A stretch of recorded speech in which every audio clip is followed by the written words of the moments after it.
Apocalypse has a VIP section now. This is me, New Year's Eve 1999. Hopped up on Shirley Temples, waving at my uncle's camcorder like a little Yo, Shirley Temples were the equivalent of what weed is for me now when I was 8. Like the hype that I felt in my body, in my mind, when somebody said, we have, like, if I was at a restaurant and they were like, we have Shirley Temples, I was like, really? And then the lady would go, yeah, I could also give you some maraschino cherries. I'd go, really? What about a root beer float? Ooh. Oh, you said just root beer. No, root beer float, actually.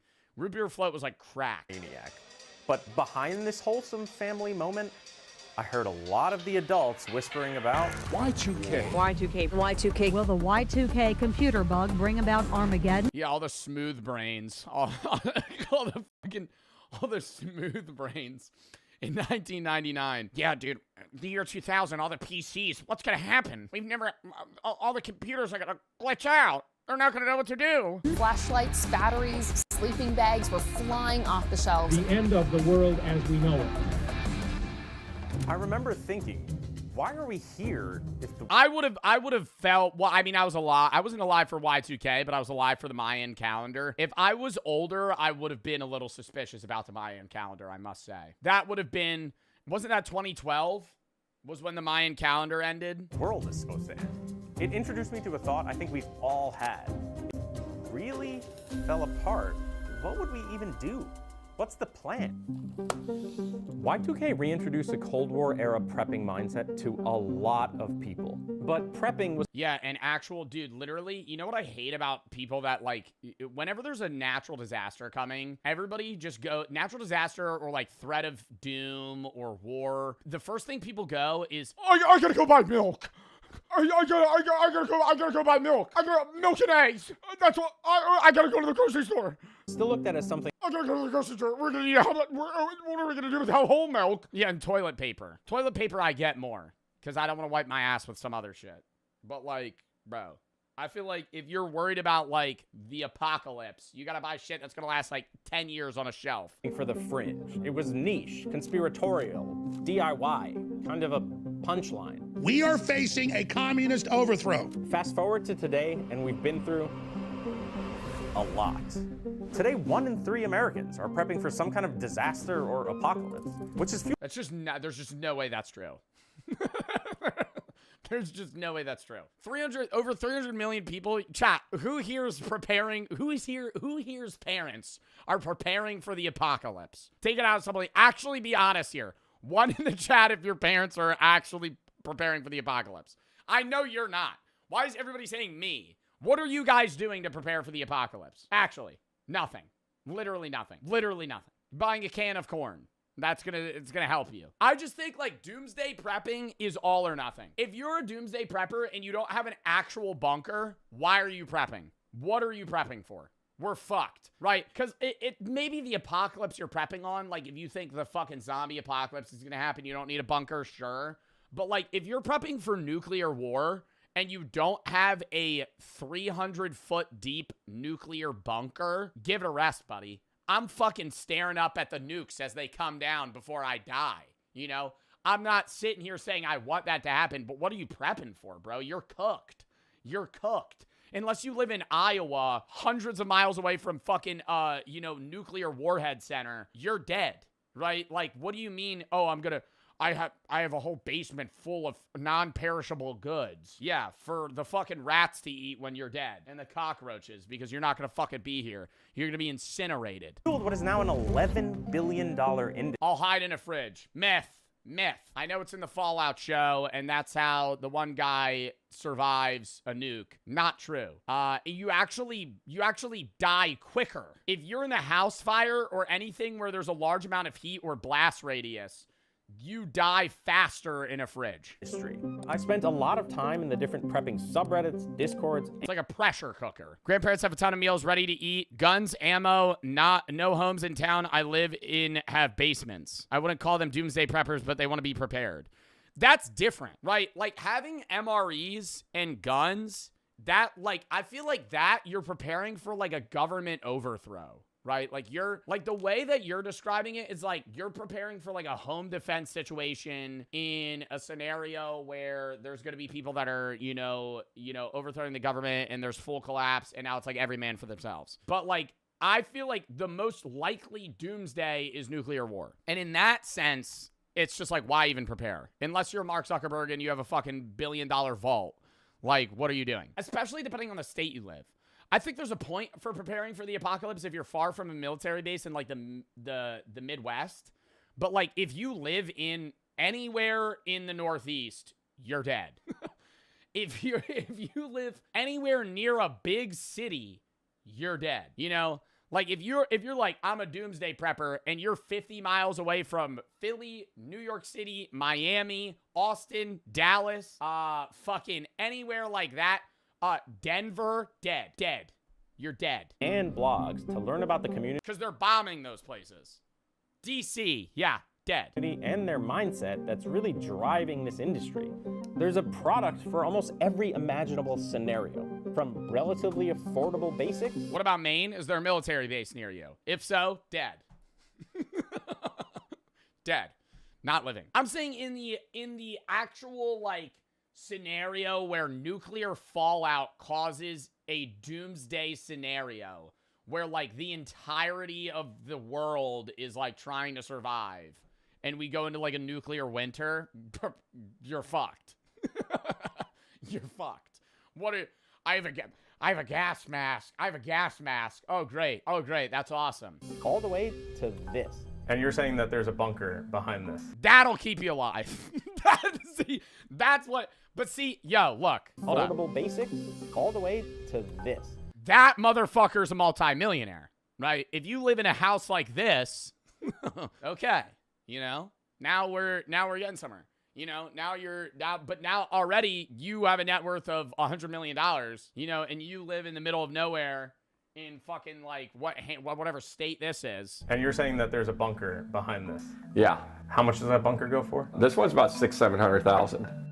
Change the price for the meme, bro. Come on. We build bunkers $700,000 for when the whole world falls apart. Bill Gates has 11 bunkers. He put one at every property he has. Basically, I want to know, and 8-year-old me definitely wants to know, what would I need and how much would it cost me to survive the apocalypse? Yeah, when you're starting off, you definitely want to keep preparedness simple. A lot of people just gravitate towards guns and ammo, but the focus should be on water, food, and electricity. Bro, the way that I'm seeing it is I feel like most people prepare for like a 3-month stand, right? And then you're killing yourself in your bunker, right? Like that's how things are going. Like if nuclear fallout happens and you have water, yeah, you're focusing on a water supply, limited, food, limited. You have a 4-person family, cooked, right? Cooked, dead. At that point, you got to make the tough decision. I'm not like, you got to make the tough decision of either A, everybody's dying, or B, you're pulling some, what's that game that Queso played a bunch and I played for a little bit, and you're in the bunker and you send like little Timmy out to go find fucking rations? 60 seconds. Just like the thought, like if you're in a bunker with 4 people and you got, say, 6 months food supply for all 4 of you, you cut out 3 people and now you got 2 years, I'm not saying you kill your family in this situation, but I'm saying, like, why prepare for the apocalypse if now you're putting yourself in the even worse situation? Because now you're trapped in a bunker with your family and you're starving to death versus just getting wiped out in the nuclear blast. I'm taking the nuclear blast. What did I join into? Yeah, or you just start eating each other. Like, oh, God, no. Products fall between $0 and $100. For water, there are things like these 60-gallon bladders, water purification tablets, and personal. You had your friend over. When the bombs hit. You guys are in the bunker together. You got to make the tough decision. Do you eat Timmy? Family first. So it's like you had your friend John. Now John's in the bunker with you. It's like, hey John, we didn't really plan for you to be here. Water filters. You're also about $1.80 and pretty lean, man. That's a lot of calories. Like this life straw. Now, I could potentially chop an arm off, God damn. When your vape is clogged? For food, I can, of course, buy... On God, that's relatable. You know when your vape is clogged? For food, I can of course buy Vapes clog, you suck really hard and put your tongue in it.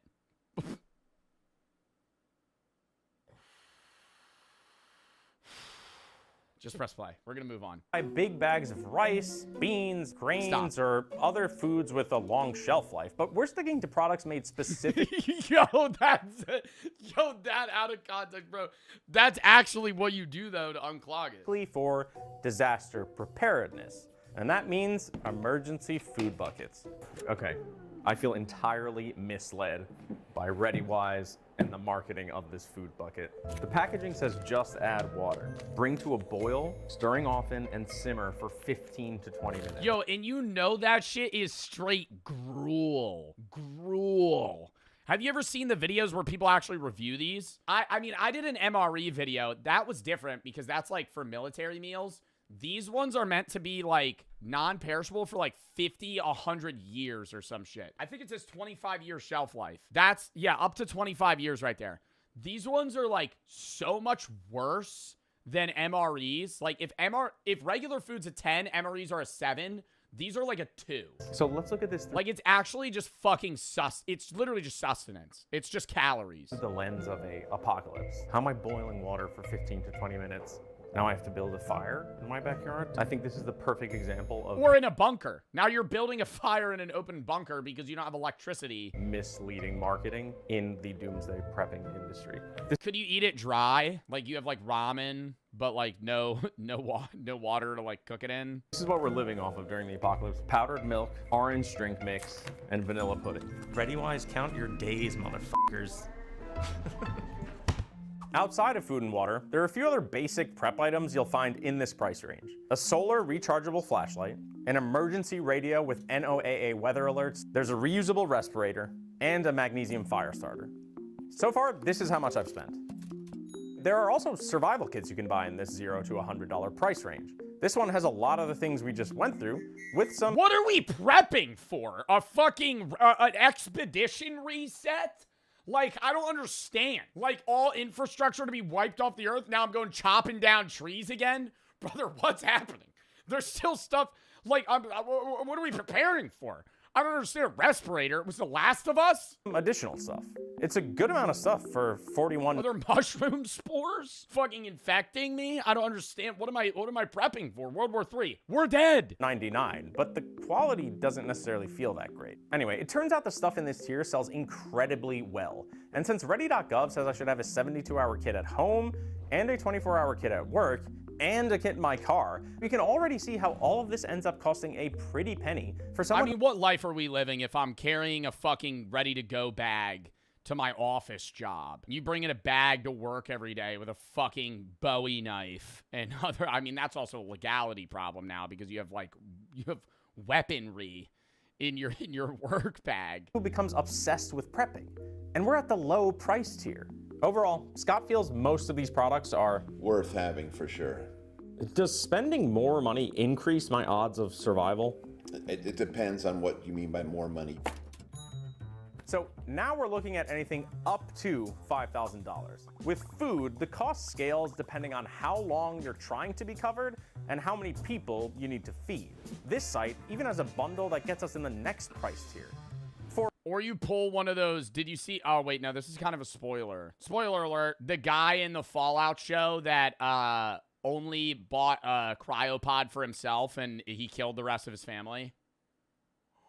And he was like, the ticket's expensive. For water, we start looking at larger scale and more sophisticated water filtration products. There are also larger water storage products. To communicate and stay informed, you can look at ham radios or satellite phones. Another category of products in this tier that you'll see a lot of sites selling is backup power. We're so dependent on electrical, and the grid is kind of fragile. Most people don't do well after a few days without electricity. A company called Jackery makes Brother, I was doing bad with like 7 hours without electricity. I started to fucking tweak out. I was like, what do I do? Not only what do I do like with my time, I was like, bro, I'm gonna like freeze to death. ton of different power stations, generators, battery packs, and solar panels to recharge them all. And this tier you'll also Joe ain't surviving. I'm not. I think I'd survive a zombie apocalypse. I don't need to prepare for that. find a big market for higher end 72. No, I don't, because zombies are stupid, right? And I'm gonna fucking jab them in the eye with a spear. Hour survival kits.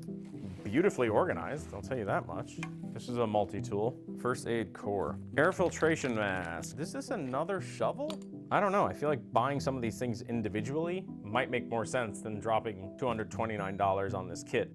When I bring up my 72-hour kit to Scott, it becomes clear that I'm thinking like a beginner, just gravitating towards a simple one-size-fits-all solution that's been really well packaged and marketed.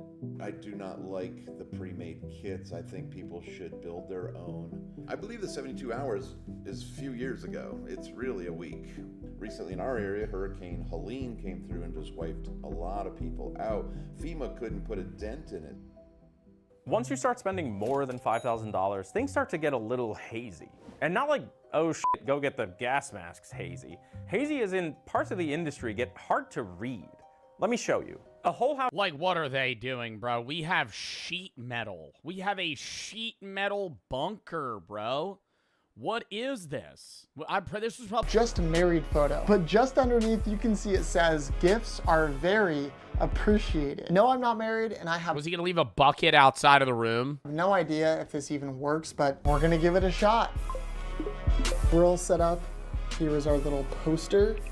All right, so checking in on the bucket, day number 2. We have 3 pennies, a used condom, and a half-eaten Jolly Rancher. That's nice. Oh, there's also a little pee and throw up in the bucket. And that's where hopefully the gifts will spawn. By the way, this cruise is taking us to 2 stops in the Bahamas, 1 at Coco Cay and 1 in Nassau. Tomorrow we're gonna have to pick things up a lot more because in terms of profiting, we've barely made a Oh, you're not even touching the surface, man. dent. I'll be honest, I'm absolutely exhausted, so I'm gonna hit the hay and I'll see you guys in the morning. What is the most expensive drink at a cruise? What is the most expensive drink on an all-inclusive? Grey Goose? That's if they allow that. Grey Goose and high/mid-end wine. Maybe that's why he's drinking like Prosecco. Let's get profiting. Nothing yet. I made my way up to the top deck where I noticed we have arrived in All right, it'd be a little fucked up, but you know how funny that would be if like there was pee in the bucket? Like that's it, just like pee in a bunch of quarters. We have arrived in Coco Cay. This is where most people would get off the cruise ship and go check out where we docked. But me? No.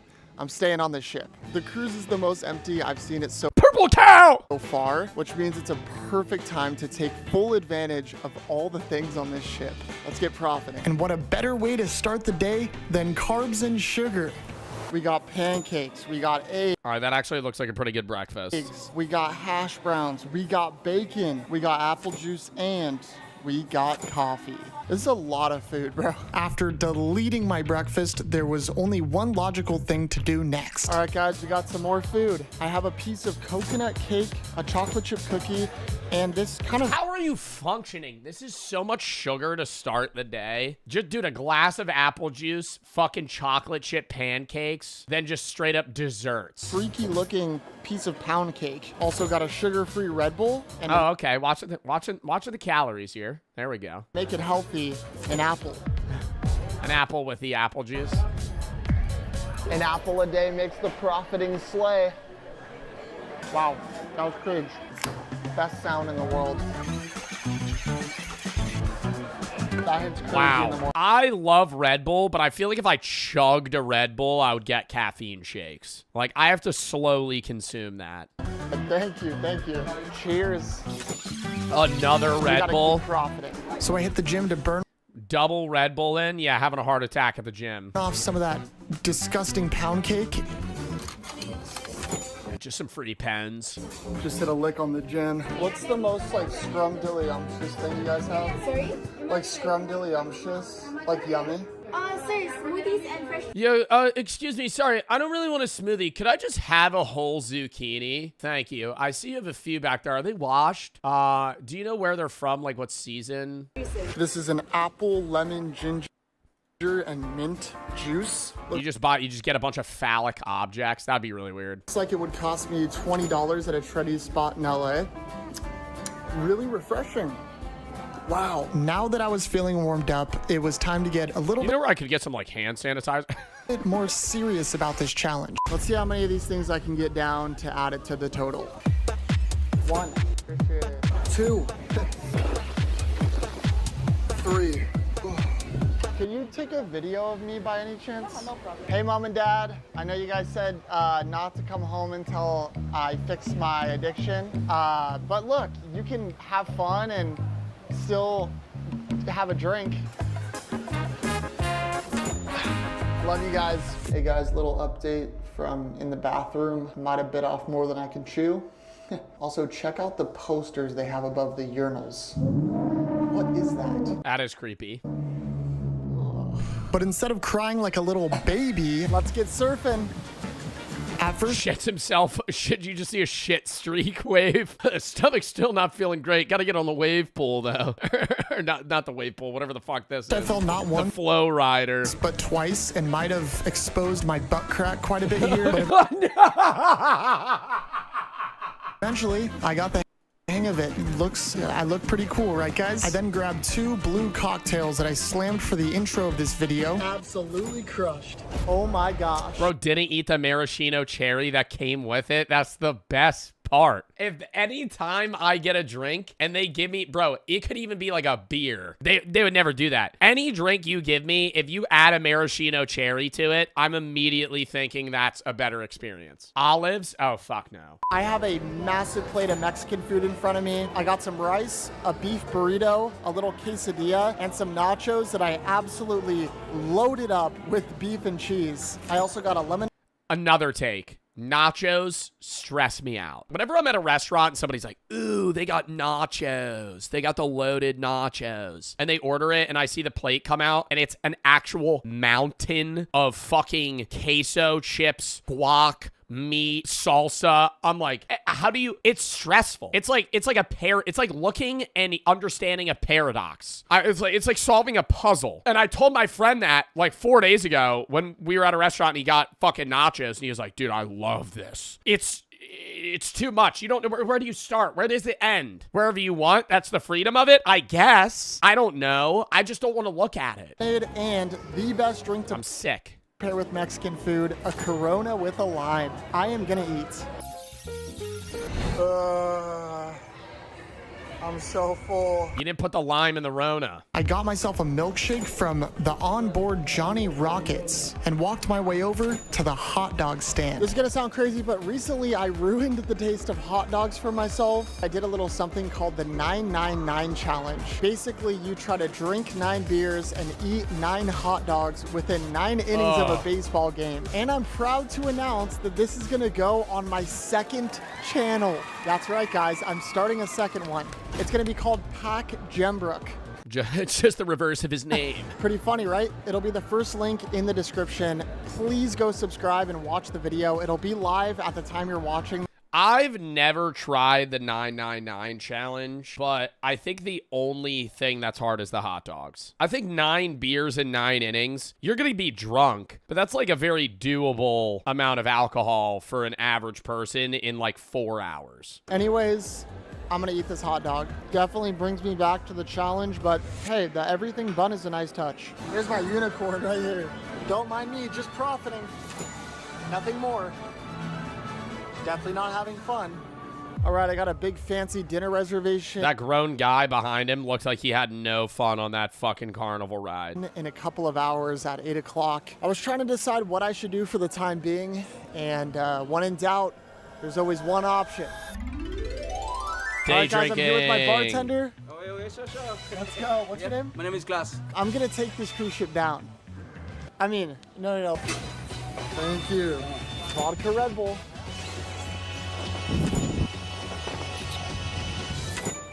Yeah, if he actually went reasonable prices, like he's doing $12 mixed drinks and it's not costing the cruise ship $12, but that's what you would pay, maybe even a little bit more at an actual restaurant, so I'm fine with that.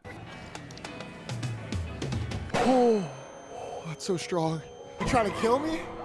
Oh my God. Klaus got me right. Let's go. Bottoms up. Oh God. All right, I should probably be done. Nope, I'm good. Nope, I'm good. Can I get one more drink? Yes, thank you. Drinking this glass of champagne and watching the beautiful sunset made me think to myself, this is the coolest job in the world. This is the coolest job in the world. Oh, the voiceover already said that? I decided to head back to my room to prepare myself for a big night. The tip bucket. Oh, there's gum in it. Still There's gum in it. nothing. Oh, no, something. We Awesome. added a chewed A free piece of gum. Score. piece of gum. That's a hate crime. Yeah? If I get something, I will put on your room. All right, thank you. Hey, I appreciate that so much. Finish your dinner? I have a reservation tonight. Oh, great. A fancy one. Let's go. Enjoy. Hey, yo, fit check. This is one of the best restaurants on board, and it's very important because this is going to be, hopefully, a massive way for us to profit. I trekked my way to the most expensive restaurant on the ship, and the Oh, hibachi alone, though. You gotta sit with a fucking group of randos. I hate that about hibachi. That's the one thing that I despise. I would love to book a private hibachi table. If honestly, you don't even need to book a private one. You need to if you're doing hibachi, go with the amount of people the hibachi fills. Because if you go with if you go to like 2 to 5 people, you're gonna have like a couple sitting at the same table as you, and it's just so fucking weird. So now he's gonna be with a group of randos, and then you get picked for the egg toss, and he's like, open your mouth. only way I could explain this was, this is so fancy. Wow. Let's go, baby. Thank you so much. And now it was time to profit big. Can I do a glass of sugar-free Red Bull? Crispy uzimi, snow spicy, and a Oh, he's not doing hibachi. He's just sitting at a table. Makes way more sense. champagne lobster roll. I honestly feel bad for the chefs that they have to cook all of that food. Now, while I see how many plates of food I can consume, I'm gonna do a little bit of multitasking and let you guys in on one of the most OP products. I'm sorry, Jack. I'm skipping that. I'm done. Good night. And it was going to be a good night indeed because we were just getting started. In order to not let this night go to waste, I decided to get a couple more champagnes and then Oh, that guy's fucking hammered, dude. You can see it in his fucking eyes. Looking right through in him. order to not let this night go to waste, I decided to get a That's how you know, bro. If say I'm having a conversation with you. We're just talking, I'm like this. Now, if I'm drunk, do you notice the difference? Looking at you. Looking through you. Looking at you. Looking through you. couple more champagnes and then decided to go even. You're just crossing your eyes? I'm not. I'm harder. looking past the camera. And got not 1, not 2, not 3, but 4 more glasses of champagne. On the way back to my room, I grabbed a couple water bottles and somehow got myself to take down 2 more glasses of champagne. Guys, there's still nothing in our... Well, I mean, he has it in a bad spot. It's just a random hallway. People are going to foot traffic. Gift bucket. That's the end of day 2. I am exhausted. I just pounded 8 champagnes. If my calculations are correct, so far we've profited $856. That means tomorrow we have to go even harder. So I gotta Is get tomorrow the last day? some sleep. Good night. Tomorrow the last day he's got to double it? Good morning. Today's a big day. Let's do this. Oh my God, there's No money. way. Oh my God. Guys, something happened in our gift basket. Okay, I would kind of feel bad, though, if they gave me any amount of substantial money. You know what I mean? If there's a $5 in there, you know, that's whatever. I'd take that shit. If somebody leaves you like $100, I'd be like, oh. Here? Oh You just conned that person. my God. $4. Let's go. Oh my gosh. Add that to the profit, baby. With an Go gamble with it! Now put it on the casino! absolutely beautiful start to what would be our most intense day yet, I went to the most fancy buffet on board for breakfast. I decided it would be a good idea to go kind of late on breakfast this morning so I can pace myself because today's gonna be next to impossible. I got some assorted fruit. Yeah, salami at breakfast, isn't it, Jack? I'm sorry. Getting a little charcuterie board here is not the vibe. An untoasted bagel, plain. Some meat and some cheese, a plain bagel, a beautiful looking yogurt parfait, an orange juice, and a coffee. I just heard they canceled our second stop in the Bahamas due to— Oh my God, that is like a metric shitload of cream cheese in that bagel. Never mind. What the fuck? Y'all would want that much? How much? Is that too much or too little cream cheese? That is way too much. I know people like the schmear on that shit. I think that is like eating a fucking hockey puck of cream cheese. That's disgusting. some cheese. That's just right. No. A plain bagel. Yeah. A beautiful looking yogurt parfait, an orange juice, and a coffee. I just heard they canceled our second stop in the Bahamas due to weather conditions, but that's okay with me because I'm here to stay on this cruise and profit. I'm hoping this food will revitalize me. Let's eat. After picking up a smoothie, I needed something that was really gonna wake me up. The Abyss. Apparently, this is the tallest dry slide in the world. Let's take the dry slide puppy for a ride. Oh, you sit on a fucking carpet. Never mind. I was gonna say, imagine sliding that down. Just fucking rug burn.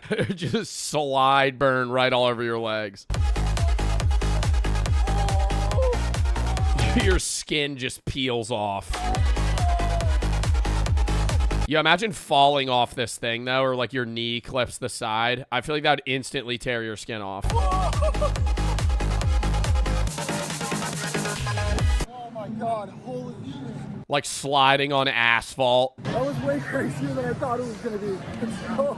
I think I need a drink after that one. And to pair with this drink, there was nothing better than an entire plate of food. All right, guys, we got a big old plate of food here, a fruit punch, and a mimosa. Somehow, some way, I have regained my appetite and low-key my will to live. I'm gonna slam this meal, drink these beverages, and then we're gonna get on our way because we have a lot of profiting to do. One of each dessert. Yo, he is eating so much sugar. Nah, this is like the fucking... Dude, this is like too much. Too much sugar. I feel like I would constantly be like worried I'm gonna have a heart attack. Like I'd be manually breathing the whole day. Yeah, I'm a big back. This ain't dirty Balkan, dude. That is every dessert he said on the menu. Cake. This one is easily the best. Then I thought, why not just slam 3 crazy strong cocktails? Bad idea. Oh my god, that looks so bad. That looks so bad.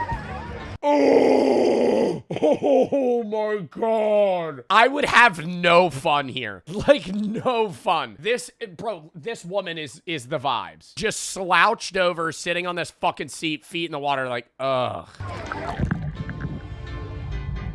Pool water smelled like sunscreen and pee.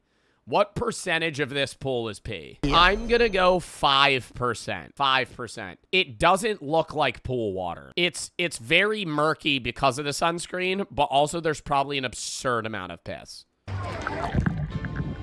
Oh my god, head under the water.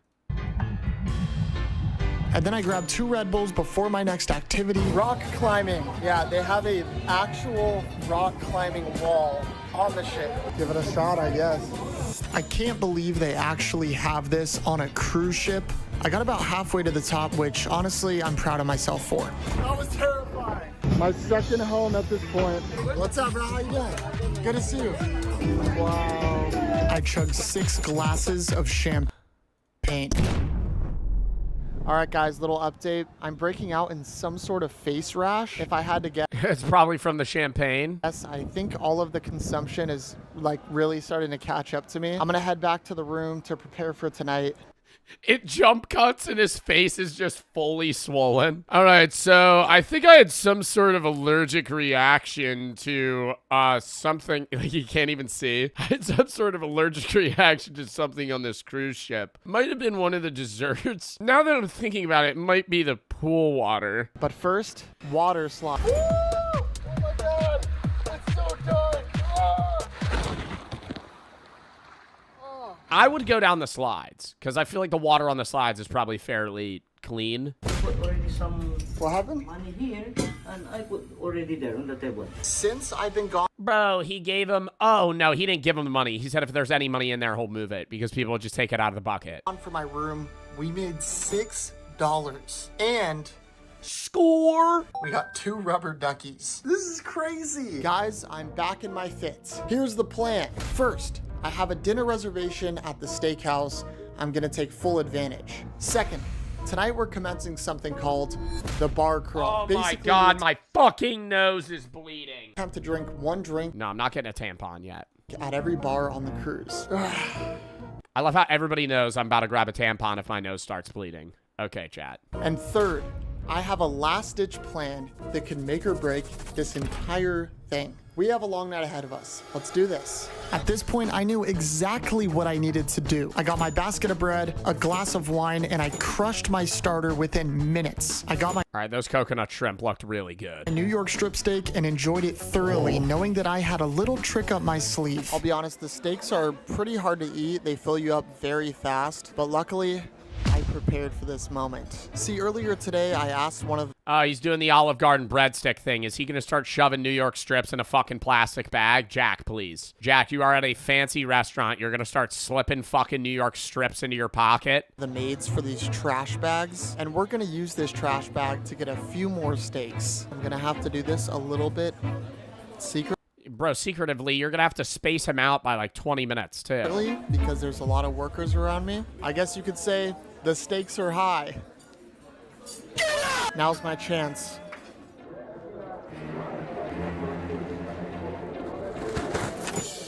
Okay, seeing this as another person at the restaurant, though, would be actually fucking hilarious. Like, imagine you're eating food like 3 or 4 tables by, and you're like, I think that guy's slipping his meals into a trash bag. I don't think anyone saw me. We have 1 steak in the bag. I got 1 more steak. Even as a worker? Yeah, I don't think they're going to say anything. Chad, if you work here, are you going to fucking say something? You know how weird that fucking interaction would be? Sir, we're not allowed to give you more New York strips. I saw you putting it into a Glad trash bag. Do this. Oh my God. My God, I think it just fell on the floor. Steak. Oh my God. Uh-oh. Oh my God. Oh my God, it got all over his bag. Fuck. Oh my gosh. Oh my God, it's all over my backpack.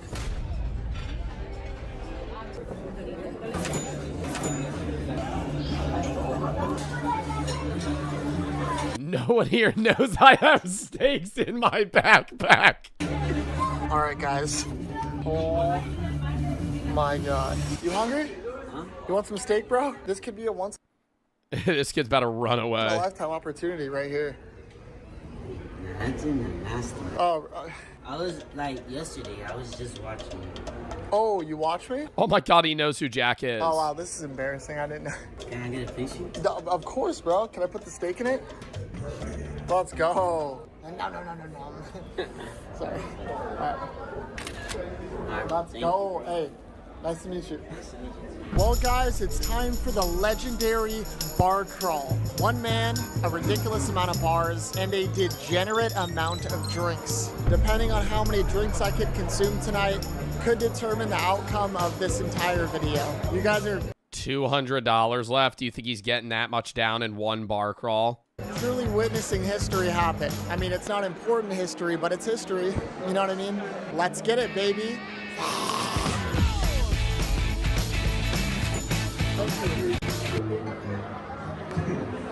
Record that. Wow, you just knocked my phone out of my hand. Wow. Why? You're a little stronger. Hold your phone.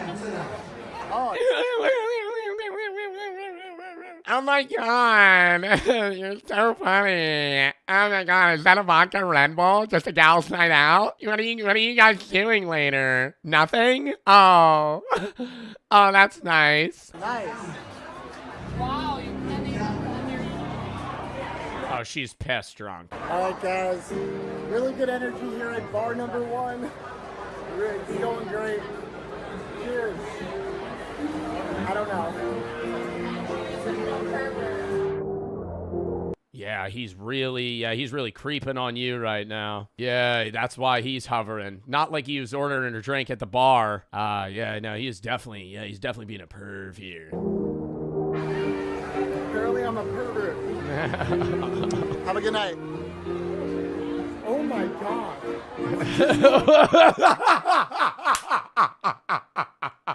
Bro, it's gonna be a long night. I would have been way ruder than he was. I would have been like, yo, you're flattering yourself. I'm sorry. I just... Oh, he could have been such an asshole right there.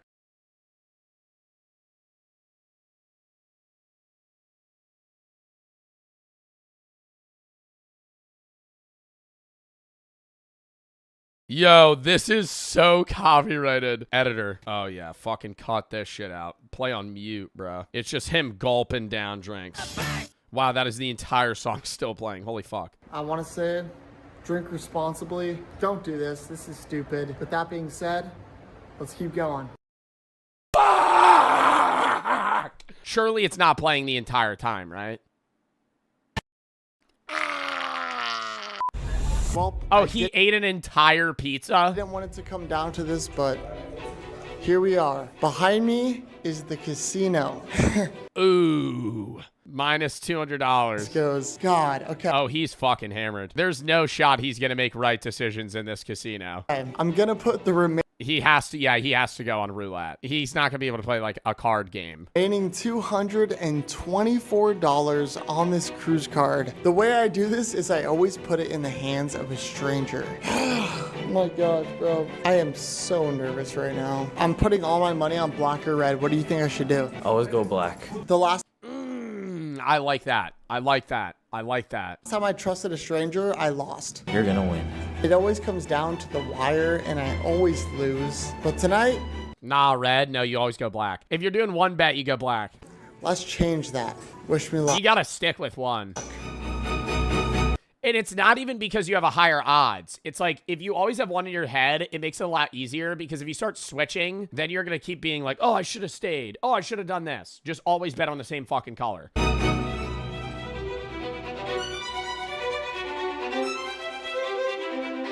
Black or red? What should I do? Black. What should I do? Black or red? Black.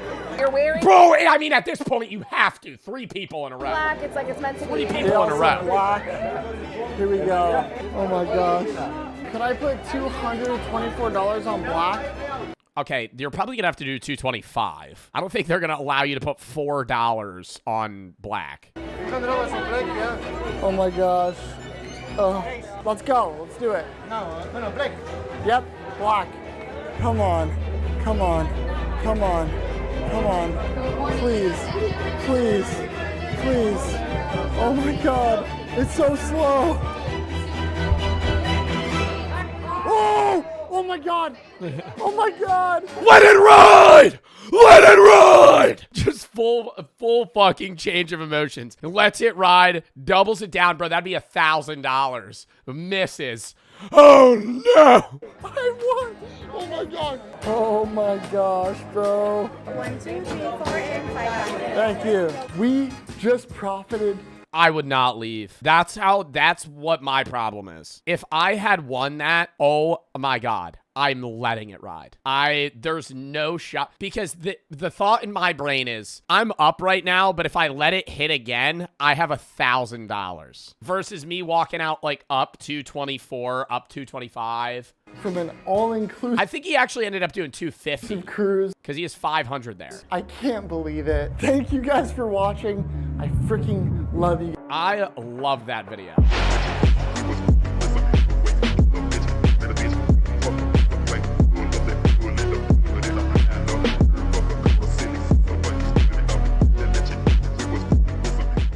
Testing North Korea's illegal smartphones. I'm gonna be real, before we even started, I didn't know they had, like, their own brand of smartphone. Just because I assumed the majority of individuals in North Korea didn't own phones. Because the government control would probably it would be really hard to restrict that. But I'm assuming the people in poverty in North Korea don't own phones. I'm assuming it's people that live in, like, Pyongyang, like, somewhere where it's, I guess, more populated / like, you're allowed to have more luxuries, you know, because you live in the capital. These are 2 extremely rare phones from North Korea, and it's kind of insane that I'm even holding them. The North Korean... Why is one of them in English? and holding them. The North Korean population is so cut off from the outside world that it's almost impossible to even get a text message out, let alone 2 fully functional smuggled phones that show us in crystal clear detail what it's actually Oh my god, does the map only show North Korea? like to be a North Korean citizen. So this is the Heian 701. It's one of the country's budget phones. Just to give you an idea of how little is known about this stuff, you can Google the phone's name and nothing will come up. Absolutely zero. And then the second is the Samtaesung 8, which is a flag Samtaesung? Really? Really, that's the North Korean phone, Samtaesung 8? North Korean phone. And yeah, this is different to South Korea's Samsung, which translates to 3 stars. This is Samtaesung, which translates to 3 huge stars. I mean, we're really trying to one up South Korea here on the fucking phone usage. That's cringe. That's what they named that shit. 3 stars versus 3 huge stars. A lot of this whole my dad could totally beat up your dad energy. But that's because convincing North Koreans that they are superior to South Koreans, that they are morally purer and militarily stronger, is about the most effective way of keeping them loyal to the government. And it's pretty clear when you look at these phones that the smartphone is playing a big part in that. I can actually Yeah, I feel like, yeah, it definitely plays a part in the brainwashing, but I don't understand how, like, yes, even if you're grown into the North Korean society, kind of like believing how they function and also kind of like living it for generations, if you had a smartphone that's like clearly restricting you, I feel like you'd be like, what are they trying to hide from us? Or do you think it's like they just perceive it as a protection? Like, oh, Kim Jong-un's trying to protect me from bad Western ideologies. Or maybe they don't even realize that it's like being censored or like restricted. Maybe that's like what they perceive just the phone is able to do. These phones. So if I write Namhan, this means South Korea. The second that I hit the spacebar, that gets auto-corrected to puppet state. It is bonkers seeing censorship this explicit happening in real time in front of my eyes. You physically cannot send the word Namhan even if you try, which shows just how committed North Korea's government is to sustaining its narrative that South Korea is this inferior, less individual country that just blindly follows whatever the US asks them to. Other ways of wording it, like Republic of Korea, that doesn't even get corrected. That just turns straight into asterisks. Kind of like you're a child and you just tried to make your Club Penguin username a swear word. And you can actually see the censorship becoming more invasive as time is going on. Because if we use this Heian phone, which came a few months before, this one lets you write North Korea as North Korea. But the Samtaesung doesn't even let you do that. Oh my god, so it used to be less restricted and then they realized that they needed to make it even more strict, so they had to fucking come out with a, like, even worse version. The only way that you're allowed to refer to North Korea now is Joseon, the traditional. I mean, bro, and I'm assuming there's, like, heavy monitoring on these phones, no? I feel like we watched something about a North Korean, like, it might have been a phone where it, like, takes an image of your screen every 10 seconds or something. And there's like a guy monitoring it in case something happens where they have to be like, oh, what are you talking shit about Kim Jong-un? And then South Korea, almost as if they're belonging to them, as South Joseon. But it gets worse, because Daily NK News, the guys who actually secured these phones in the first place, and whose basement I'm sitting in right now, they've probed around and found all sorts of extra oddities in the software. Like how, if you type Kim Jong-un, the name of the current leader, into any app, it will make the text bold the second you finish the word. Or how all sorts of South Korean slang is just subtly corrected to the more proper North Korean approved way of saying the same thing. Presumably because a lot of this slang originates in some capacity from South Korean media. And the North doesn't want their population. Yeah, but then how the hell, if they're getting a lot of that slang from South Korean media, how would the North Korean people even have their hands on that slang or media to even be able to use it in their phones in the first place? If, like, internet access is restricted, whatever they see on TV is restricted, they're only allowed to see what is shown to them, then how the fuck, like, why do they even have that gateway of the slang if they don't even know what it is? That'd be like having an autocorrect for, like, Big Chungus if you don't know what Big Chungus is. Like, it's unneeded. Like, you're never gonna type it. To even indirectly experience that. But probably the single craziest example of this is if we type oppa. This is a common South Korean expression that can be used to mean either older brother or, in slang terms, boyfriend. 이거 좀 따주세요, 오빠. Which in itself does raise a few questions. On these North Korean phones, though, it corrects the word to comrade, accompanied by a warning. This word can only be used to describe your siblings. Imagine getting a warning for attempting to type a slang word. That's moderation on a level that I have never experienced before. But what happens if you type like fuck Kim Jong-un? Like, would that like, would like your phone just brick and they would like fucking seize you instantly? No, seriously, like what if you like typed like some sort of threat? Like they would be like, your phone just explodes. I would say even more significant than autocorrect, the biggest factor in controlling information going in and out of North Korea, and the main reason that the country is still this cryptic bubble and we barely know these phones even exist, is the internet situation.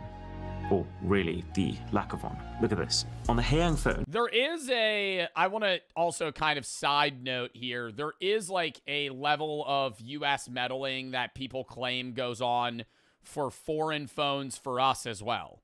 Like most US citizens that own a phone own an iPhone and don't really ever have access to like Huawei, which is the Chinese phone that is a lot of the time seen as more technologically advanced and more user-friendly and developed than the US iPhone and iOS versions.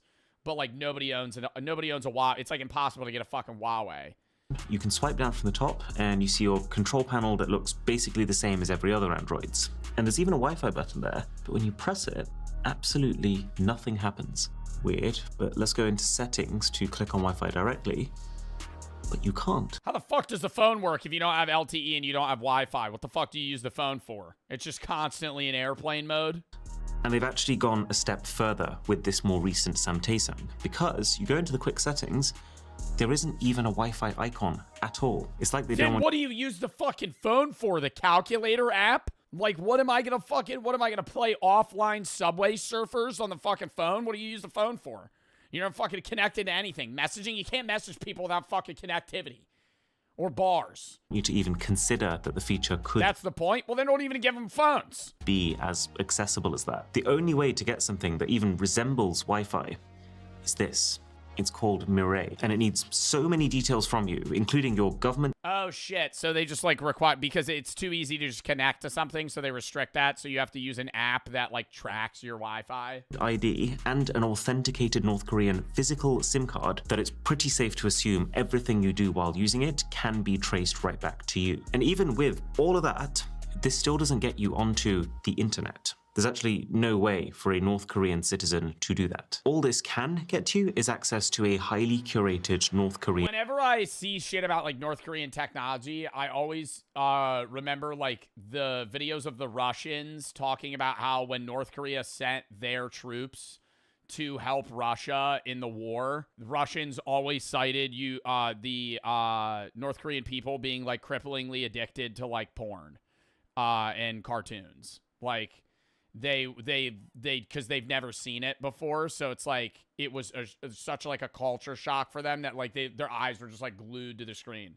Like the technology that they have there, like the unrestricted access to the internet's like absurd. Intranet, where you can look at specifically government-approved TV, news, propaganda, and apps. More on that in a bit, but the key thing to know for now— Damn, bro. Do you think there's like any apps they could use that we use? No, because it would be non-North Korean tech. I'm thinking like games, like dude, like Doodle Jump. Like you think I feel like, bro, like do you think they're like restricted from playing like Doodle Jump? Is it doesn't look like it would be a great experience. The app itself tells you to expect speeds between 2 and 33 megabits per second, less than a 14th of the speeds that South Koreans are getting on their public Wi-Fi. I imagine— Well, to be fair, doesn't South Korea also have the best Wi-Fi in the entire world? Like, by area? Like, their Wi-Fi's crazy. the way that North Korea's leaders are seeing this is they know that the second they give their population access to the open World Wide Web, it's game over for being able to control the way they act and think. But then at the same time, they can't give the people nothing if they're trying to convince them that their country is truly superior to all others. Hence, this careful substitution of traditional Wi-Fi features for this highly traceable Wi-Fi equivalent that reinforces national pride as opposed to diluting it. But those speeds are so dated. And to be honest, everything about using both of these phones feels dated. Like, it's pretty sad that this Samtaesung is one of their modern flagship phones. It was only released recently in 2023 in North Korea. It was priced pretty close to $1,000, but it looked... What North Korean citizen is fucking affording that? Like, that's what I don't understand. It has to be people that are living in, like, the capital. Like, it has to be somebody that's living in Pyongyang, because, like, the average North Korean citizen is just, like, dead broke. Looks like a mid-range Huawei phone from 2021. Actually, let me be clear. It has to be people that I think they're also giving people the phones that are in like some sort of not substantial power, but they're in a position of luxury, or I guess they're well off enough to where like they would start looking for like tech. They would want the next thing. And if North Korea doesn't give them the next thing, then they're going to be like, okay, I'm not revolting, but there would be some sketchy shit behind the scenes. Looks like a mid-range Huawei phone from 2021. I'm almost getting deja vu looking at it. The way the camera module has an identical style and position. The way the body and the screen curves around in a seemingly identical... I mean, yeah, bro, they literally probably got a Huawei and went, how do we copy this but make it fucking 10 times worse so our citizens can't fucking do anything with it? Even this incredibly unique Huawei-style cutout around the buttons and this red line in the middle of the power key is the same. Plus, for security reasons, I've got to keep the IMEI number hidden. But when we traced it back, it does look like this phone was manufactured in China, just like Huawei phones. So I think there's two possible... So there's Chinese companies that are making phones for North Korean people? I thought they would have had that shit in-house. Explanations. Either this phone was actually secretly made by Huawei themselves and supplied to North Korea for them to add their software layer, or Samtaesung just decided, we like the look of that one, let's copy it. Because you're about to see... I would assume that's probably what it is. This yourselves, but so much of the content on these phones is copied content already. Why not the phone design too? But also that, unlike the Huawei that this looks so similar to, this phone does have a thicker bezel and a notch, this extremely tasteless font on show throughout the whole user interface, and then the only form... Yeah, can I say that? It's like a sad phone. Like, I wouldn't be able to guess what country it's from if you just handed me the phone, but I'd be like, this is a bad, like, this is a shitty phone. It's a sad phone. Like, the font's shitty, bro. The font's shitty. The fucking look is, like, sleek, but, bro, it looks like a fucking lithium battery.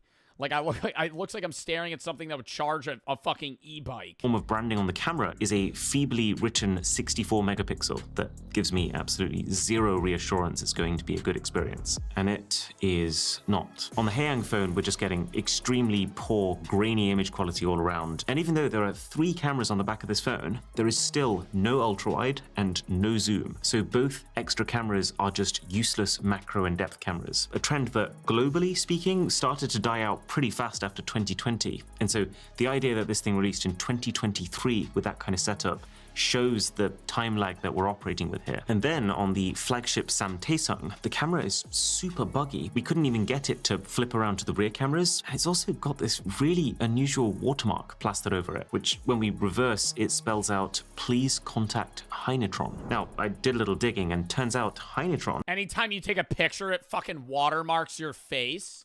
...is a small, private, China-based company who makes a lot of smartphone parts. So it kind of looks here like they've supplied some of the bits for this phone, but then North Korean Samtaesung has just like not paid their license fee or something. Regardless though of whether this phone is a secret Huawei collab or just a blatant ripoff, it doesn't change the fact that it is terrible value when you consider the global market. But that makes a lot of sense. With North Korea, we are talking about a very unusual market that has almost no competitive pressure. There's almost no incentive to give people cutting edge tech. And if anything, the more dated the tech, the simpler it is, and therefore the easier it is going to be to control. That would also explain why the Haeyang is still running Android 10 with seemingly no ability to update beyond that, and why Samtaesung is stuck on Android 11, making it 5 years worth of updates behind current Android. I don't understand that about fucking update shit. Like, what is so bad? Is it like vulnerabilities? Like, what's so bad about not updating something that works currently? That eventually there's vulnerabilities that haven't been patched? Yeah, it's like security shit, but also probably like lag and glitches. So they're using like 5-year-old fucking software on a brand new phone. Show you what I mean by all this copied stuff. So there is an It'd be like running your computer today on like Windows 8. app literally here with a Microsoft Word logo. You open it up and it gives you the option for Excel, PowerPoint, and Word. But I can assure you what you are getting here are not Microsoft apps, not even close in functionality. I would actually go as far as to say that at least 50% of the icons that you see on these phones are stripped directly. I feel like they're unusable, dude. Video editor. There's people making fucking CapCut edits in fucking North Korea. Get the hell out of here. Theme manager, what is this? Directly from other companies, like File Manager and I tried the first humanoid home robot. It got weird. It's here, the first humanoid robot housekeeper. Thank you, Neo. For $20,000, you can For 20 grand? Thank you, Neo. Neo, could you go fetch me a soda? Runs into the wall 150 times. Runs out of battery. Oh, you gotta plug him in. Robot now, with delivery in 2026. I think you missed a tiny spot over here. But you gotta tell his what he missed. I mean, bro, 20 grand? 20 grand? Pay a mother to do your dishes. You know? $20,000. And it's gonna suck. Because that's the problem is it's all first gen. It's like you don't want to... I would maybe understand 40 years down the line a home robot being awesome. But the first one's just going to be a waste of money, bro. You're going to get $20,000. It's going to be able to do such limited... What do you think it's able to do? It's not going to be able to cook. It could clean and maybe, like, grab you items. That's all it's going to be able to do. One little catch. And maybe it's like... Oh, my God. Is it VR controlled? There may be a human behind the curtain, pulling the robot strings. If I throw up, will the robot throw up? Then what the is the point in owning the robot? I don't understand why you would want the robot if you have to control the robot. A company representative may need to peer into your house via Neo's camera eyes to get things done. That's creepy. This is so gonna turn into some Mark Zuckerberg stealing people's information. Like, there's no way. There's no way. Oh, no, you need a worker to look inside your rooms. Have to be okay with this for the product to be useful. But is Neo a useful product? We're twinning now, Neo. I'm fully not understanding this. So you're paying $20,000 for them to put a machine in there, and then an employee at Neo will do your dishes? We are literally making another step for just hire somebody to do it. Home robots have had two big challenges: creating a safe and capable body and a smart brain. 1X is taking on both of those, which is why Neo looks so different from a more industrial... If somebody tries having sex with a robot, they don't know that a Neo representative is behind the eyes of the camera the entire time. Industrial factory robot. Neo, it's 70 degrees here in California. Why are you... It's like... Some guy goes over his friend's house. He's like, oh, you have a robot. And he's like, yeah, wait, hold up. I got to go use the bathroom. He starts like eyeing up the robot. Why am I wearing a sweater? It's a combination of safety and just also generally aesthetics. You can think of it kind of like... Safety? He's wearing a sweater for safety? Like a skin, except if it was an actual skin, that would probably be pretty creepy. It would be creepy. But I actually wasn't all that creeped out by Neo. Inside Neo, it really starts with some very, very powerful motors that we have developed here at 1X. These motors are so strong and light. You think he got like a 4090 GPU in his chest? Instead of using the classical gears that you see in robots, we can actually pull on tendons loosely inspired by biology and muscles.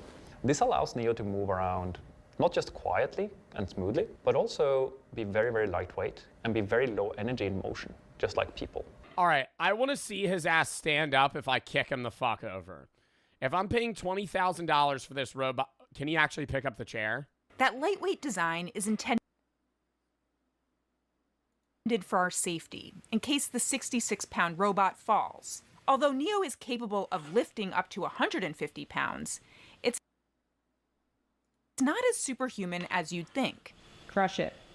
It's a walnut.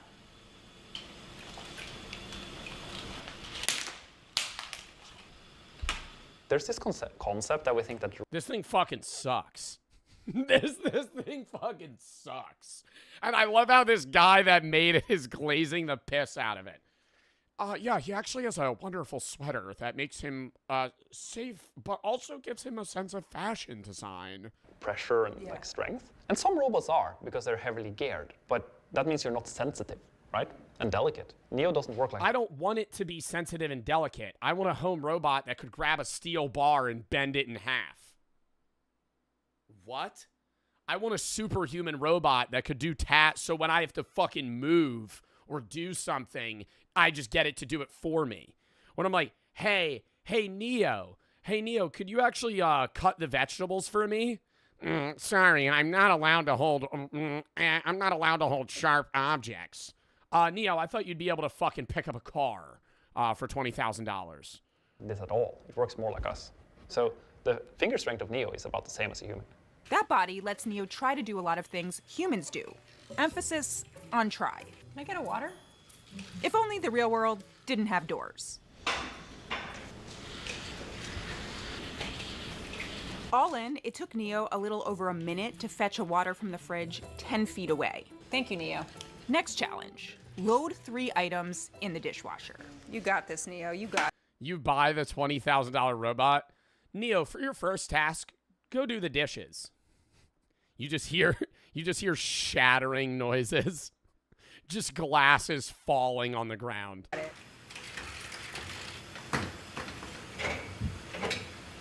Hey, yo, why'd they give Neo a dumpy?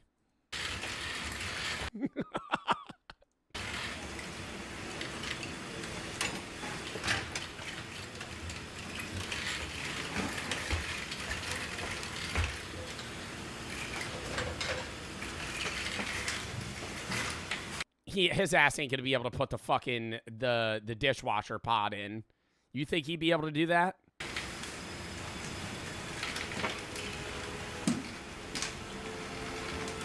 This is painful to watch. Why are we playing epic music right now? Why are we playing epic music? Chat, watch the scene, but tune out the music and just listen to him clanking around. Listen to him clanking around and how fucking awkward this is. His finger's broken.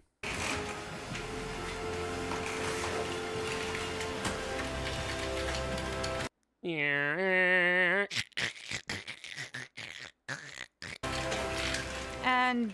that took 5 minutes. The Neo I saw isn't the one shipping in 2026. The new model will be safer and have better hand dexterity. The one I saw... Safer? This thing looks like it couldn't hurt a bird. This thing looks like it couldn't damage anything. Still needed to take breaks to charge and cool down. The challenge isn't just Neo's body, it's also its brain. The body has to perform tasks safely, but the brain needs to know how to do them on its own, without human help. But right now, everything I saw Neo do was guided by a skilled pilot. Teleportation is essentially when there is a human in the loop. And who is the voice I'm hearing right now of Neo? Hi, I am a remote operator in a different room in the building. And what's your name? Turing. What's your real name? My real name is Turing. Like that's your name on your birth certificate? Yes, it is, believe it or not. What the fuck is she making fun of this guy's name for? This is fucked up. What is this side conversation? All right, stop fucking with me. What's your actual name? Turin. That's a stupid fucking name. What's your actual name? It's Turing. Alan Turing was, of course, the famous computer science and artificial intelligence pioneer. But this Turing, with a VR headset and controllers, was the one actually operating Neo. That is, until he handed me the controllers. I actually might throw up. I think my hand is... I have no idea where I'm facing. This is me doing the Macarena. Yeah, ooh. Yeah, we're fine. And Neo had to go to urgent care. See you, Neo. Why does Neo need to be... Bro, Neo's 5 feet tall. Nah, this robot's lame as fuck. Oh my god. Neo can't even grab shit Why is the robot's not even going to be able to grab stuff in like a cabinet? He's 5'6", bro. That's so short. This in the first place because its brain, aka an AI neural network, needs to learn from more real-world experience. The videos of the robot doing things via teleoperation become the training data to make the AI model smarter. That's why 1X is putting Neo in the homes of early adopters. I think it's quite important for me to just say that in 2026, if you buy this product, it is because you're okay with that social contract. If we don't have your data, we can't make the product better. I'm a big fan of what I call like big brother, big sister. Part of me thinks that these companies are just going to miserably fail. Like, they take so much investor money. They spend so much on tech that's outdated the next year, and then they get no customers. It's like all off speculation of this weird idea, like of an ideal future. I really don't think we're going to have robots in our house. I think that's like a fucking wide inaccuracy of the future, right? I could foresee robots that maybe make tasks easier, but it would be more like niche machinery than something that's going to wander around my house that I give commands to. Like, this isn't Futurama, right? This isn't fucking, what's the one old show? The Jetsons, right? Like, this isn't fucking, like, what are we doing, you know? Nobody's going to buy that. Even if, dude, like, the only way anybody would ever purchase this and they would be able to turn, like, an actual profit is if they were able to truly make it fully operable. It would have to work the same as a human, but for cheaper. That's what it would have to. The only way, it's not even close. And I understand it's like, oh, we need to train the AI model. Train the AI model, bro. You're not even near, even if you train the AI model to do it without a human operating it, it's still, dude, hey, Neo, could you go fetch me a water?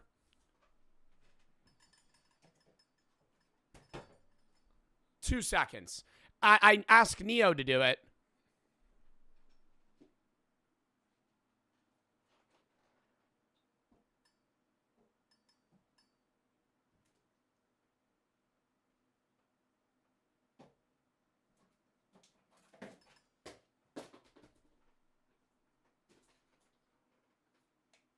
Doesn't shut the door. Like, you gotta be fucking kidding me, bro. It's just gonna why? I don't need, like, I understand it makes your life easier, but it's like, bro, I'm saving 15 seconds and I'm spending 20 grand. Like, even if it was $5,000, the average home, even a middle high class American income wise, they're not gonna fucking buy this. There to kind of monitor you. And we are very much the big sister. Depending on how much you want to trade, we can be more useful. And you decide where on that scale you want to be. Do you right now know what things, Neo, in 2026 will do autonomously? So I'm paying you $20,000 to have a guy in a VR headset train an AI model. So I'm paying you to fucking basically give you information. What is this? Versus what it will do teleoperated. So when you get your Neo in 2026, it will do most of the things in your home autonomously. It'll wipe my ass. That's what hey, I want Neo to wipe my ass. That's what I want Neo to do. I want Neo to wipe my ass. That's what I want Neo to do. Well, what the fuck? Neo's gonna do everything in your house. Can Neo walk upstairs? That's a question. Do you think they've answered that? Is Neo a one-floor type of guy, or is he able to move room to room? If there's a lip on the ground, is he going to fall, or what's happening there? Yeah, he can. I doubt Neo could walk upstairs well. I bet Neo falls down the fucking stairs. The quality of that work will vary, and will The quality of that work will vary. What would you use him for? He said he could do most things in your house. He can't cook. He could clean. I'll give him that. He could fetch items. He could organize things. I mean, that's it, bro. Like, he's not going to do your laundry.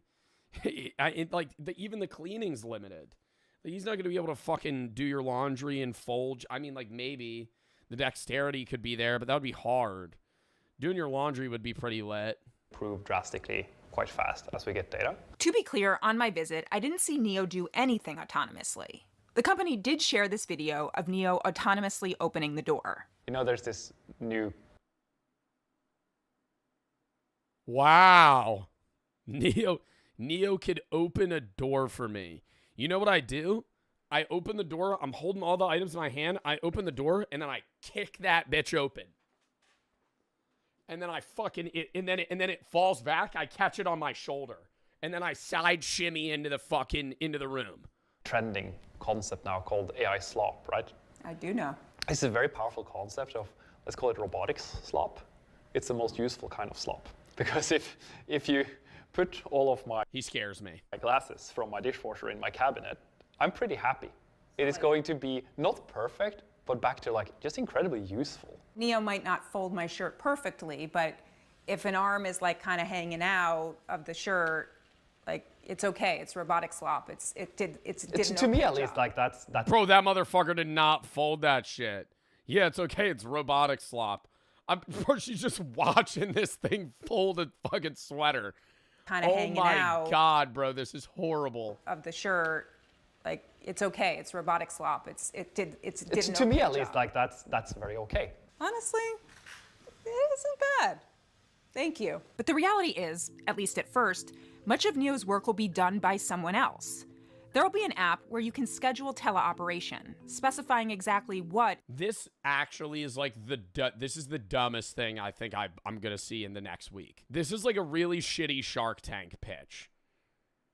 There's literally gonna be somebody in a warehouse in like fucking Sweden or somewhere random across the world controlling your robot through a VR headset. No one. How many people do you think buy these when they come available in 26? I think people buy them because it's just like, I think that YouTubers will buy them for videos, and I think there'll be like Linus Tech Tips or fucking some shit. Like I think 4 YouTubers buy it, and I think like 20 rich people do things in your house. So we want to, of course, make sure that we respect privacy as much as possible. And that it's always on your... Elon Musk is not buying this. Elon Musk is not buying this. He's going to pay a person to just do shit for him. You are always in control. Some examples of this is the teleoperator. Because it's not rich people. Rich people aren't... Like, who are they targeting? Because rich people aren't going to buy the robot. Rich people are just going to pay a motherfucker to to cook, clean, wash shit. You know, fucking wipe their ass, do anything. They're just going to pay a fucking person to do it because they'll do it better. It does not see you, right? We can blur people. Teleoperator also cannot go into specific parts of your home. Disabled people, I don't think are going to spend $20,000 on this. Where you set no-go zones. So that's enforced on the software level. So even if the teleoperator would try, they cannot get the robot to go into those homes. And also the teleoperator can never connect to a robot unless you approve it. Other companies, like Figure and Tesla, are also racing to build humanoid robots. And Bro, Elon Musk saying that shit. All right, we actually have well, I don't know. I think well, it's actually, it's quite peculiar. I think the robot's actually going to be available in the next, maybe 6 months.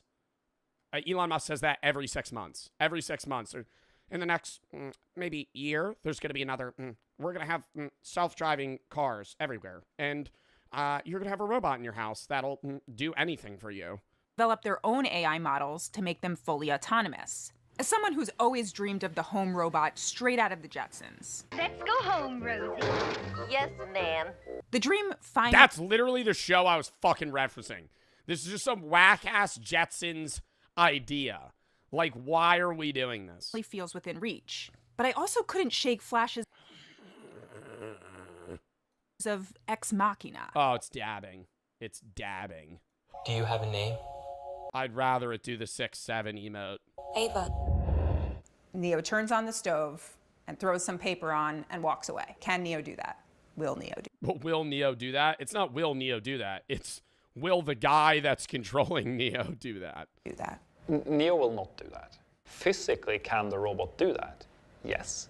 Physically, can a lot of products in your home do something dangerous if they decided to? Yes. We will ensure What product in my house could do something dangerous if it decided to do so? Was my toaster going to activate itself? Yeah, the stove's just going to turn on. Most things, yeah, your Roomba's going to turn malicious. My lava lamp, as I say that, boom, it just explodes. That is not something that Neo is allowed to do. There are multiple layers of safety systems here that ensures that Neo cannot do something like this. Neo decides to take a very heavy piece of wood, like the top of a table, and drop it on me when I'm sleeping. Neo will not be able to, or allowed to, it's physically capable of, but it will not be allowed to pick up something that is that. I don't think Neo's going to be able to do it. I think Neo's a weak bitch. I don't think Neo, I really don't think Neo could pick up a dining room table and drop it on my fucking skull when I'm asleep. Because I think Neo weighs 60 pounds and he can't even fucking pick that shit up. Heavy. So it's like things that Neo cannot do is like pick up something that is very hot, pick up something that's very heavy, pick up something that's very sharp. Nice job, Neo. High five. Bro, but I want him to, like, cut vegetables for me. That would be, like, that. Realistically, if I had this, like, an ideal robot, I would have it do my laundry and cook and clean. That's what I would want it to do. Nice. Oh, I'm over here. Spending the day with Neo was a bit like spending the And then I'd also do, like, a bit where I'm, like, a drunk dad. Neo! Neo! Give me another beer. Give me another beer. Hurry! day with a toddler learning how to do things in the world. Come on, you got more than, oh, I'm gonna break the robot. The next few years isn't I'm ripping that robot's fucking arm off. Me and him getting into an arm wrestle. About owning a super useful robot. It's about raising one. Letting it learn from your home, routines, and chores. Bro, he's just wiping the crumbs onto the floor. All at the expense of the privacy of your inner sanctum. Even if you think this is all crazy, what Neo really signals is the beginning of physical AI in our lives and homes. A future where we may work alongside a new kind of machine. What I really hope we can achieve is in 5 years, everyone has a very high quality of life. Everyone has a feeling of independence, irregardless of their age or any kind of disability. And I do hope we can give people more of their agency back and people can focus on what they actually want to do. No, like I don't think people are going to do more of what they want to do if they had this robot. I think they would be more like a bum. They always say that, like, they always go, hey, this is like a technological application. This is something that's supposed to make your life easier so you can do more of what you want to do. But people are just going to be more bum-like. Like, I truly believe WALL-E is where shit's going to go. Also, this robot did the 6-7 emote 5 fucking times in the span of a 9-minute video. But I think we're going towards like a WALL-E-esque future.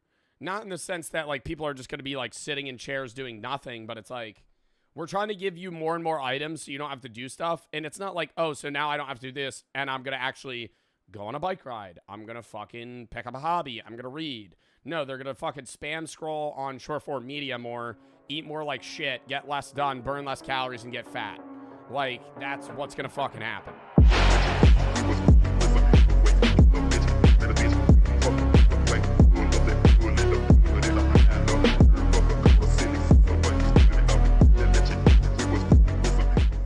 Aluminum sheets from Alibaba. Even if you're a business, they're ordering, there's no way they're ordering that from Alibaba. Although you do need to buy 5 tons at a time, so Bro. It should last you a while. The 6061 grade aluminium alloy from Iceland can actually charge a slight premium over regular sheets because certain suppliers prefer the European manufacturer's quality control and green manufacturing process. Of course, most manufacturers simply don't care as long as the material gets the job done, so the marketplace between vendors and buyers is fierce. However, once a deal is made, 30 tons of cylindrical alloy beams are loaded onto a barge and floated another 1,000 kilometers up the Pearl River to a machining plant just on the outskirts of the city of Nanning. It's probably a city you've never heard of, but it's home to nearly... Oh yeah, but there's 80 million fucking people there. Hey, this is a random city in China you've never heard of in your entire life, but look how many fucking skyscrapers there are. This is where 1% of the world lives. 9 million people, and that's like New York City. This is a New York City of people. a major producer of the parts that make the products you interact with every day. Once the beams are unloaded into the factory warehouse, they're loaded into grinding machines to etch out a basic spoke pattern, and then they're sliced lengthwise to produce hundreds of basic standardized gears. Mechanical parts made out of aluminium are not nearly as strong as those made out of steel, but the lighter weight and easier machinability of this metal makes it very popular for low-stress applications in basic consumer machines. Once they're machined, the pallets of Bro, this is like a hyper in-depth episode of how it's made. Because how it's made will start with the items used. They don't start with the production and manufacturing of said items. Because how it's made would start with the cog. This is an entire episode of how the cog's even made. gears and then shipped back down the river to another buyer who ordered the parts in bulk a month before. At this point, the 1 ton of raw bauxite scraped out of the ground back in Australia has been turned into 5,000 little metal gears. The net material hasn't actually changed that much, apart from a few trace metals thrown in to form an alloy. However, as unrefined ore, it would sell in China for around $75 a ton. These basic gears, on the other hand, are now going to be sold in exactly the same city for $5,000. I need to invest in this Chinese company. How do I do it? A markup of 600%, which has so far justified every Aluminum gears, chat. That's the business I'm getting into now. step in the process, but it's not done yet. These gears are actually being forwarded from Guangzhou to another buyer in Vietnam. They're loaded onto a 20-foot shipping container and then into a small cargo ship, which will make the short 2-day journey from the Ocean Gate shipping terminal. No, not a 2-day journey short. That Ocean Gate, to the port city of Haiphong. Over time, as China has developed, it's actually started outsourcing a lot of its basic manufacturing the same way that the West has outsourced their basic manufacturing to China. Chinese workers and businesses have developed an array of highly technical industrial skills and expertise. Cities like Guangzhou are also not cheap to operate in anymore, and workers in these cities demand wages enough to compensate for this cost of living. What this means is that basic hand assembly is far more economical in Vietnam than it is back in China. Major manufacturers like LG, Samsung, Bridgestone, Yazaki, and Foxconn all have massive manufacturing plants in this city because it's one of the most competitive places in the world to put stuff together. It's still close to China, so technical pieces can be imported and assembled components can be exported with very few barriers, while line workers here simply earn about 1/5 of what similar Chinese workers would make a few thousand miles up north. Damn. So we're buying shit from China, but China's outsourcing that to Vietnam? In this case, Thailand? The gears end up in a smaller factory that specializes in low-end consumer hardware. Here, the gears are attached by hand to an electrical motor, which is then combined with lower stress plastic gears, a rubber belt, a stack of steel teeth, all held together by an injection molded plastic case. None of these components were made in this factory, just being put together here. In fact, each and every one of them have all taken a similar journey from raw material extraction to refineries, machining, component manufacturing, and assembly, in addition to all the warehousing and shipping that comes with it. But the journey is still not over yet. The technical components have all been assembled, but that package back on the doorstep in America didn't contain an EC43515 MCD P4 cross-cut electric shredder subassembly. It contained a user-ready paper shredder.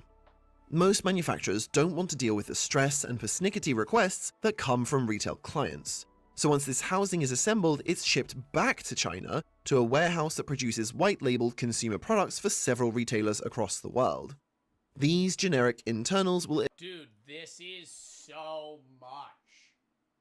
I don't understand how they profit on that. You know what I mean? The 5,000 cogs are worth 5K, but like you're only using like fucking 10 of them in the printer. But then you have so many other products. How are they making money? Like, what do you think the profit margins on the printer are? Well, people are making money on the back end every time. Australia's making money shipping it to Iceland. Iceland's making money giving it to China. China's making money giving it back to itself in another city, giving it to Thailand, giving it back to China, assembling it, giving it to another company that then assembles that and gives it to the average consumer. But like, dude, why is it not more than $50? How is it $50? I understand its efficiency in mass production. That's what it is. It really just is mass production. Because those cogs are used, there's a standardized, like, set of, you know, rivets, nails, cogs, and they use a lot of the same things for, like, those cogs aren't just used for printers. They're used for a million things. So they're making fucking a million of them in a week. And then they're fucking putting those into a bunch of different products. But it's like the fact that there's one factory that just makes these cogs. There's one factory that just makes these things is insane to me. Paper shredder, some of which will cost significantly more than others. The way it works is that a retailer from a country like America will design a plastic housing to go around the internal components and then sell their model to end users. In this case, the American retailer will work with the Chinese wholesaler to pick some injection molded shapes and colors which they think will work with their branding to best appeal to their target consumers in their home market. The Chinese factory produces large batches of these models for a fixed price and will also work with other suppliers on packaging. Additionally, a printed cardboard box and foam insulation is provided by a supplier in Thailand, and everything is put together and loaded onto specially compliant pallets, which are then placed into a 40-foot shipping container. From there, the Chinese wholesaler and the American retailer use a third-party customs broker who specializes in booking slots on container ships and making sure everything gets through customs at each end with minimal headaches. Since the boxes containing the paper shredders are not particularly large, I used to be upset at myself. Like, the next philosophy video I'm posting is how, like, specialized labor is kind of crazy, but also really good. But I'm fully okay with the fact that I know how nothing works now. Because there's no point in me learning. There's no point in me learning how my printer works because it's too much. But I don't even think that, like, from each individual perspective, like, of the Icelandic people that are making the aluminum, they're not going, I need to know how this works with a printer. They're just going, I need to know how to make an aluminum. The one factory goes, I need to know how to make cogs. The one factory goes, I need to know how to assemble these cogs. So it's like they all know minimal things. Large, heavy, or dangerous, they can be forwarded straight from the port in Los Angeles to the Amazon inbound cross-dock a few miles up. But isn't that a little scary too? How if like one end of this production line faults, everything fails. You know? Like, obviously, there's bigger ones further back. Like, if you don't make the aluminum, then obviously you can't make anything. But, like, if the cog factory blows up, there's none of these printers for a little bit. Unless they find a new supplier. Trucks constantly drive this route 24 hours a day, taking containers from the dockside to this distribution warehouse in a process called dryage. From this, the containers are unpacked, and individual products are then organized and sent out across the country to strategically placed fulfillment centers where they'll await a midnight impulse purchase. This whole process was just one single branch of a very small basic product tree. Tracing the origin of every component in this shredder would literally take hours, and that's to say nothing of goods with thousands of far more technical parts. Even this cheap basic appliance. Far more technical parts. I feel like I would love to see a video. I think the video of how an iPhone is made is probably 5 hours long. To go through every individual part of like a phone or a computer, like how your GPU is made, like how the fucking tablet you're watching me on, the fucking TV you're watching me on, a 4090 GPU. How the fuck is that made? The way CPUs are made is insane. Oh my god, dude, it's probably so technical. Yeah, CPUs, but aren't CPUs largely made... Is it CPUs or GPUs that are largely made in Taiwan? Which will statistically... I think it's CPUs, right? ...only be used about 12 times before being disposed of, traveled many times around the world, because that's the cheapest way to do things. Australia has resources. I don't know. Chat's giving me different answers here. GPUs. Iceland has practically unlimited energy. China has an That's just Blue Lagoon in Iceland. This isn't even I don't think this is a factory. This is Blue Lagoon in Iceland. I've been here. Unlimited energy. China has an unrivaled industrial network. Vietnam has a large, cheap workforce, and the... God, dude, driving in Iceland was fucking terrible. Their roads are so nice, but they constantly have to, like, refix them up and shit.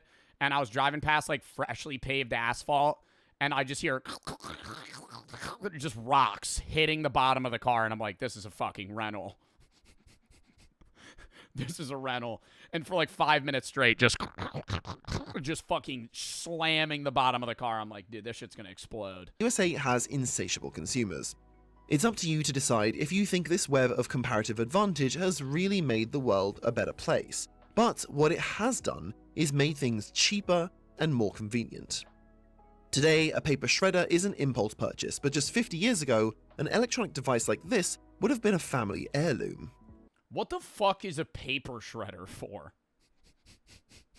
We haven't addressed that yet. What the fuck is a paper shredder for?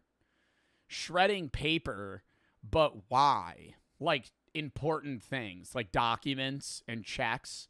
Why not just rip it up like 15 times? It's like legal shit. Like if you're like a lawyer or something, or like a business, it's just easier to shred it. I guess that's why it's an impulse buy. If there's one invention above all of that which has made this possible, it's the humble box. Most why do more than 2 of you own a paper shredder? of these parts have been ferried around in along the way. So if you liked this video, go and check out the next one on I loved that. I loved that video. It stressed me out, but I enjoyed it. Next video, chat.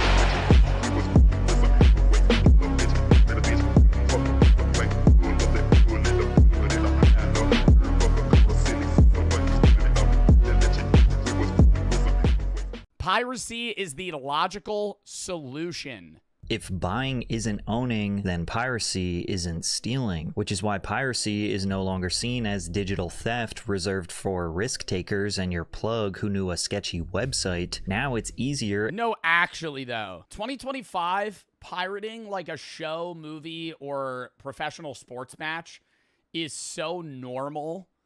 Like to go on a weird website and just watch it, like effectively illegally. You remember the old DVDs that you would put in, like DVD player VHS tapes, even for people that are like older than me. And it would say before the movie started, it would be like FBI warning.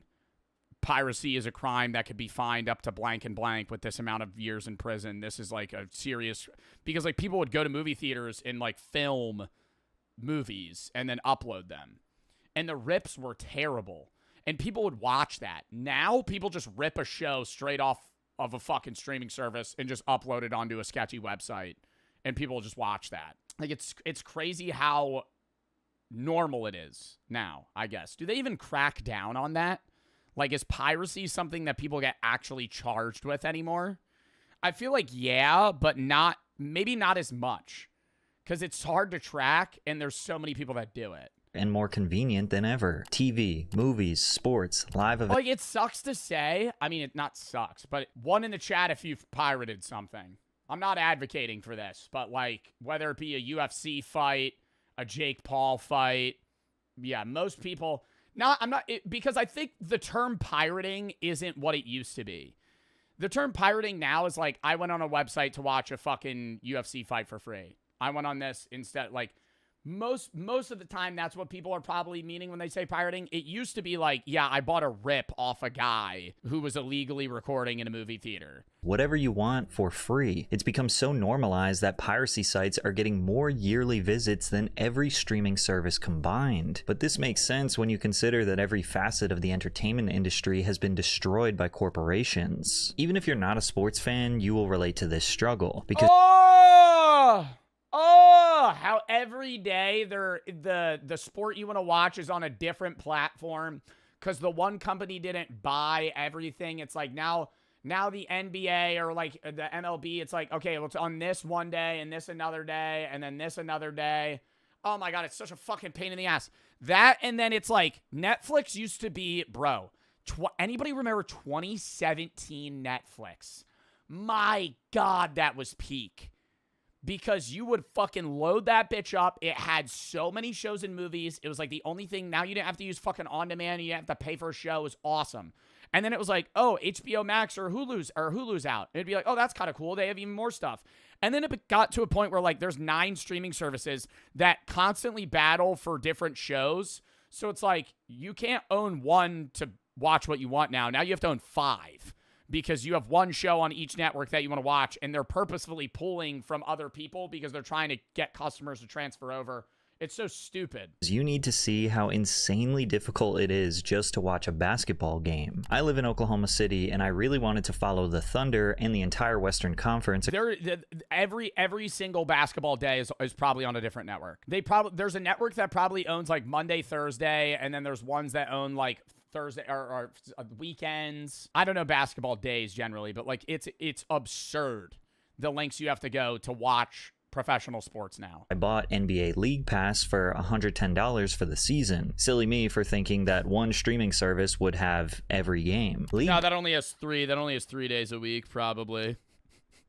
$110. Pass only lets you watch games that are out of market, which meant I couldn't actually watch the Thunder games because I live in Oklahoma City and those rights belong to the FanDuel Sports Network. And if the game was nationally televised, that was exclusively broadcast on ESPN or TNT, which meant I needed a cable package or another app like Hulu Live or Sling. No. I will stand by though. Cable TV is dog shit. Bro, they try to loop that shit in whenever if you get a TV, you get a Wi-Fi package, they're like, yo, you wanna loop in cable? It's only like fucking $200 a month. No. Because who the fuck watches cable anymore? Outside of 4 sports, no one watches cable. Who the fuck's like, yeah, I'm going to go see what's on A&E right now. Oh, The Sopranos is on at 9 in the morning. What?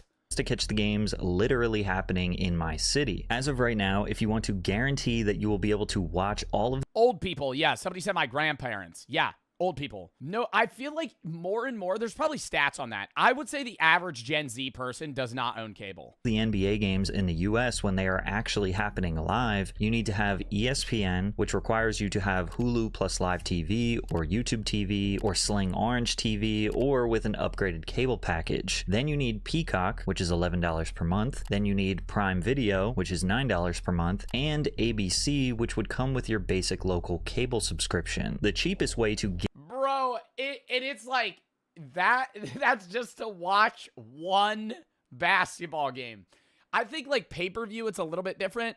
So it's like maybe not as annoying because there is paywalls. But I remember I was trying to watch a UFC fight with my friends, and he had ESPN Plus, and that let us, he had to sign into that, and that let us watch the like the undercard, like not the main card. But then when it got to the main card, you had to pay for that, but he already pays for ESPN Plus. So then he's paying for a subscription and then having to pay on top of that to watch the main card and not the prelims. Guarantee every game would be $66 in subscriptions and whatever your basic cable costs these days, which is on average about $25. So roughly $91. Bro, what's fucked to say is, it's bringing people together maybe, but I feel like more people go to restaurants and bars to watch games now. Like if I really want to watch a game, like I feel like I might go somewhere. Yeah, because they'll just have it. Per month just to watch basketball the cheapest. Now, me personally, I would never pirate anything. That is behavior I absolutely condemn. But I'm not surprised anyone who would do it when all you got to do is go to one of the many widely available. Is it the same for like football? Like for not the NFL, like the UK or like European, like football? Like, do they have, like, is it, for my European viewers, is it as bad to watch, like, a Liverpool game or something? Like, if you want to, yes. So they just have shit on different, it's all on different networks, on different fucking platforms. That's so annoying. It's worse. How's it worse? Because they play a lot of games. Free websites, click the extremely clean and clear interface that says the exact game or event you are looking for and just watch it for free. But yeah, then you go on Stream East and you're like, oh, I'm watching the game. Dick and balls on in frame. Oh, wait, no, it just tabbed me out of the Stream East. Oh, no, there's somebody having sex on the right side of my screen right now. Honestly, we should have seen this terrible streaming climate coming from a mile away, because as they say, nothing— Oh shit, dude, there's a hot MILF that's only 3 miles away. You're mid-game, you're like, oh fuck, what's that? Nothing good lasts forever. And to understand why piracy is so rampant today, we have to understand this detailed list of problems that piracy solves. Netflix used to be— Who is falling for that? Can I say that? Who is falling for that? The fucking Jessica's waiting for you 6.3 miles away. It's got to be like old men. Like old men are like, oh, really? They click on it. $8 per month, and it had a deep, deep catalog of some of the most popular shows ever made. Oh my God. Yes. When Netflix had The Office was when streaming services was peak. Office, Friends, Breaking Bad, Dexter, Family Guy, American Horror Story, Pretty Little Liars, Law and Order, and even some Disney and Pixar. Wow. Netflix had all those at the same time. Now they have some boof ass fucking 20% Rotten Tomatoes films. Titles. They had the Harry Potter films, they had Star Wars, they had classic movies like Shawshank Redemption, The Godfather, The Dark Knight. They even had Marvel titles before Disney Plus launched. It felt limitless, like the entire entertainment industry was in one app for the price of a fast food meal. Kipatowski. Today, $8.99 gets you 9,000 shows you will never watch, and that's with ads. And if you don't want ads, no problem. That's $25 a month. Plus, every studio with a morsel of value. You gotta pay for no ads too. You might as well just watch cable TV if you're not paying for the for Hulu with ads, bro. I remember back when I would watch One Punch Man on Hulu, it would be fucking like 15-minute episode, 5-minute mid-roll ad, or 5-minute pre-roll ad. 5 minutes of the show, 5-minute mid-roll ad, 10 minutes of the show, 3-minute mid-roll ad, or end-roll ad till the next one. IP decided to make their own app. So instead of one library, you get 10 half libraries, each charging you separately. Oh my God, I love that. Yeah, I love that. When you go on Pawn Stars and they have seasons 1, 15, 32, and 17.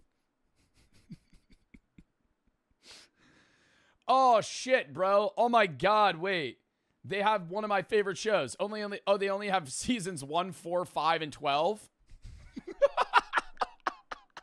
Where's the other ones at? HBO Max, $21 a month. Hulu and Disney Plus, $19 a month. Peacock, $17. Apple TV Plus, Paramount Plus, Discovery. I feel like they only really do it though for shows that don't have like a definitive plot line. You know what I mean? Like usually you'll see that for like Impractical Jokers or some other shit where it's like they have a show that you don't need to know the other episodes to understand. Plus, Stars Play, BritBox, and niche ones like Shudder. Yeah, Survivor. They'll do it for reality shows. Like Big Brother, Survivor, some shit. Crunchyroll, Acorn TV, all jumped into the fight, each charging $4 to $20 a month. What the fuck is Acorn TV? What the fuck is Acorn TV? Yo, anybody in chat got Acorn TV? Really? Actually. No one has that. What is on Acorn TV? I gotta actually Google that shit right now. Acorn TV is $8.99 a month. Like, what do they have that would make me want to see Acorn TV? Made in Italy, Bloodlands, Maternal. Don't know any of these shows. Cracks, Girlfriends, The Terror, Turning Green. Bro, can I say this really feels like... I'm going to show this. Hold up. Like, this feels like... What are these shows? Like, when you're scrolling through this kind of feels like when you're on an airplane and they have like, oh, here's the catalog of shows we have. What am I looking at? The Other Wife? Dog Martin? Bon Voyage? I've never heard of any of these shows. The Killing. The Journey. Henry. 800 Words. Mayflies. Coastal Ireland. With Adrian Dunbar. Yeah, I'm really going to pay $8.99 to see Coastal Ireland with Adrian Dunbar. I want to scroll until I recognize one show. I mean, dude, is this all like British shit? What am I looking at? Murderland? That's their whole thing? A Stitch in Time. Movies. What movies do they have? Maybe that'll be better. Maybe that'll be better.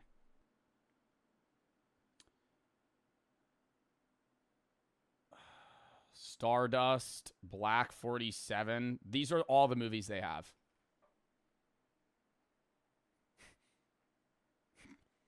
That's all the movies they have. $8.99 a month? Why am I paying for that? Why would I pay for that?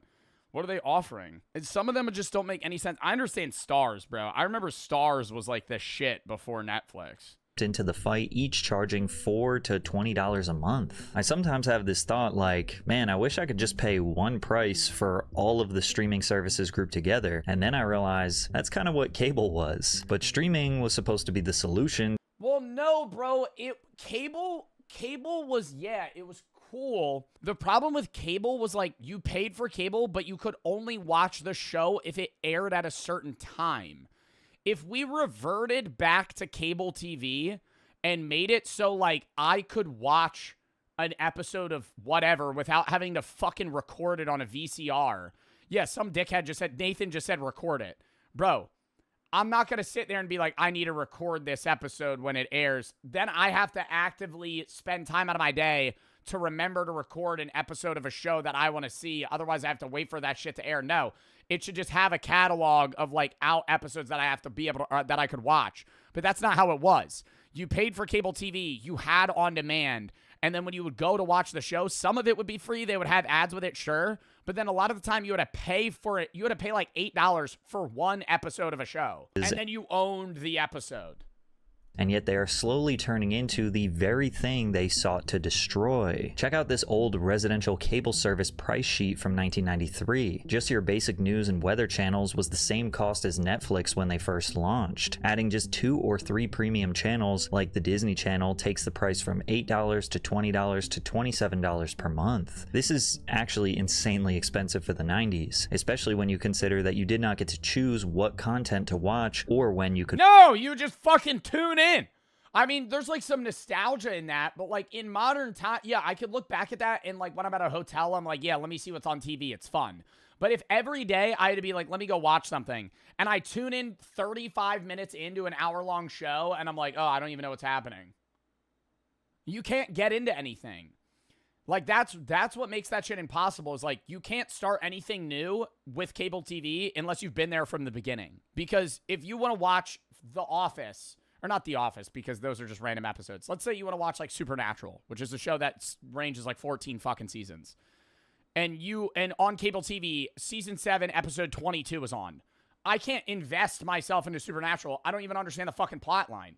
And I can't go back and watch the first episode because I have to pay for it. Streaming solved all of these problems, but in 2025, almost all of these problems are back. I recently wanted to watch The Founder after doing research for my fast food video, but Netflix would not allow me to watch it since I pay for the cheapest version of Netflix that has ads. I was annoyed, but I thought maybe it had something to do with McDonald's having some sort of strict licensing issue that forced Netflix to lock it behind the premium tier, but it turns out there are 138 movies and TV series blocked on Netflix advertising tier. For $8 per month, you cannot watch Spider-Man, White Chicks, Boys in the Hood, or even the Garfield movie. Half the time, you don't even know whether something isn't available or not. Oh, dude, but you at least have Guy's Grocery Games. That's all you need, man. Because of licensing. Or Chopped. Contracts, region restrictions, or just because you're on the wrong subscription plan. The end result feels exactly like cable. Alright guys, I'm gonna need you to make me a hamburger with all the ingredients in the grocery store. You have 20 minutes and $35. Go. Again, paying more money just to unlock what you thought you were already paying for, thus making piracy the logical solution. You can go to these super cool websites that I never endorse because that is wrong and immoral, and just search basically any movie and get a high definition download. However, cable being much more expensive actually did have a slight benefit that nobody realized at the time. The competition for ratings meant that the shows that survived were usually the best of the best. Every network was fighting for limited primetime slots, and if a show could not pull in millions of viewers week after week, it was canceled. There was no filler at primetime. Seinfeld, Friends, The Simpsons, The X-Files, Sex and the City, Buffy the Vampire Slayer, The Fresh Prince of Bel-Air. I could go on and on. Networks weren't pumping out hundreds of new series every year just to fill catalog. Ooh, okay, don't say pumping out shows and shows. This shit's the fucking... This is like primetime dad TV. This is, I don't know what Alone Australia is, but Alone is an amazing show. It's Survivor, but actually Survivor. They just drop your ass off in the wilderness and say, last one standing wins, bye. And they leave. And they come back once a week to see if you're dead or not. and they do like a weight check, and you have like a little radio in case you're dying. They come save your ass. And if you're the last one there and you don't get pulled because like you're like dying of, you know, being malnourished, you win. And you get like $1 million. It's fucking awesome.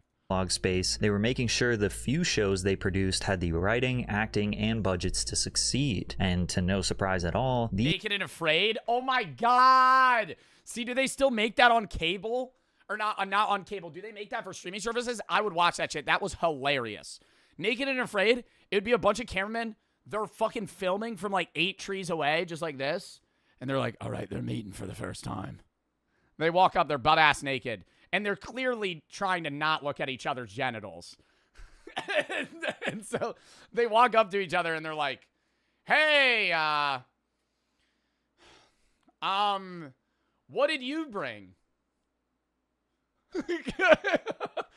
Oh, I brought flint and steel as my item. Oh, that's awesome. These old shows are still dominating streaming services today. In 2022, And then, dude, the one episode of Naked and Afraid that I fucking loved, that it will always stay in my mind. It was they were in like the jungle somewhere. I don't know what country they were in, because they always make you go into a different place. There was this man and a woman. And like 3 days in, he's like, I don't need to boil the water. This is fresh running water. He fucking drinks right out of it, and he's like, flash cut 10 minutes. He's laying in like their shelter like this.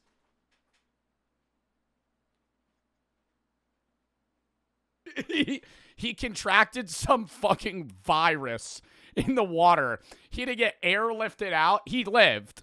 I would not be joking about it if he died. He got airlifted out, and then it like flashed back, and she was like, I told him not to drink that water.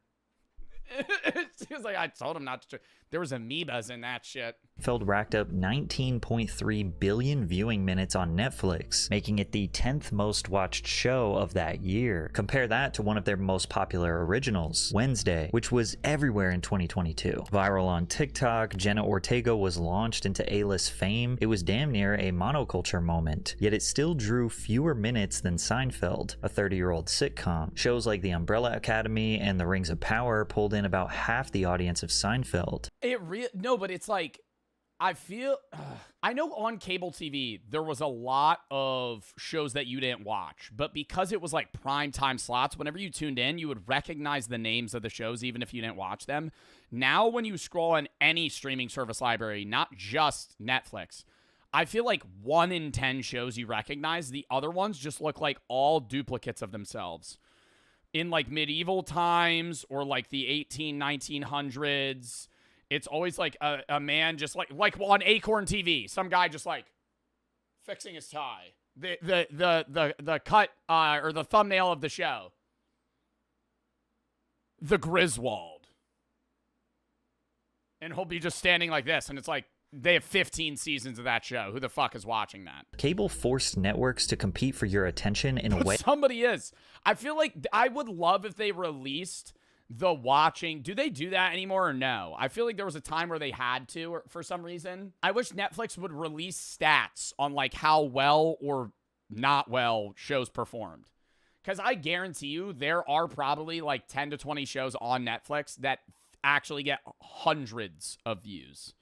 Like, that's it. That streaming doesn't. And to take that one step further, today full flops. Shows and movies are literally designed knowing that people are not all the way paying attention to them. Netflix has leaned into what's called the second screen era, where they assume that most viewers are watching TV while scrolling their phones, cooking, or doing laundry. Hollywood writer, director, and producer Justine Bateman said, I've heard from showrunners who are given notes from the streamers that this isn't second screen enough, which begs the question, why would someone give all of their attention to something that is only designed to be consumed with half of their attention? According to reports, Netflix execs are urging screenwriters to have characters announce their actions out loud so that viewers can follow along. I am going on a run now. And so, yeah, no, I really think I just shot you. Without looking at the screen. For example, we spent a day together. Lohan. Oh my God, why did you just shoot me? You look up from your phone, you're like, oh, damn. There's a burger in Vegas. Tells her lover James in Irish Wish, I admit it was a beautiful day filled with dramatic vistas and romantic rain, but that doesn't give you the right to question my life choices. Tomorrow I'm marrying Paul Kennedy. Fine, he responds. That will be the last you see of me because after this job is over, I'm off to Bolivia to photograph an endangered tree lizard. This so hyper specific. They had to say that, so when it flashes forward and he's in Bolivia, they're like, oh, it's because he has to photograph an endangered tree lizard. Instead of being like, oh, I don't remember why he's in Bolivia. Over-explaining feels completely unnatural, and real people don't talk like this. It makes what should feel cinematic like a boring audiobook. And look, I'm all for casual viewing. I know a ton of my audience casually watches my videos while doing other things. But also, I cannot do that. I will not put on a YouTube video if I'm not locked in on it. That's personally me. I'll throw on, like, if I want to not lock into something, on a YouTube video, I'll throw on like an hour-long cabin survival video. You're a second screen? Oh, I know I'm a second screen. 57% of my YouTube views come from TV. You think I don't know? I'm a big second screen slop kind of guy. For my audience, at least. Half of the people watching me are half paying attention. They have the stats on that. The lowest percentage I actually think is phones. Nobody watches me on the phone. I gotta look. Maybe on the gaming channel. On my main channel, I'm gonna look right now. On my main channel, if I go to audience, 20% are new viewers in the last 30 days. 20% new viewers, 39% casual, 38% regular. If I go to device type, 82% male, 15% female. 39% of my audience is between 25 and 34. That's the highest range. Device type, 55% TV, 27% mobile, 13.8% computer, and 4.2% tablet. So most people watch me on TV, phone, then computer. Also, 1% of my audience is from Sweden. Fucking shout out to the Swedish people that watch me. Never thought I'd have 1% of my audience be from Sweden. It's US, UK, Canada, Australia. Makes perfect sense. Then Sweden. I'm like, whoa. Shout out to the Swedish viewers. Then it's Germany, Ireland, Netherlands, Philippines, South Africa, New Zealand, Norway, Denmark, Poland, Finland, Belgium, Romania.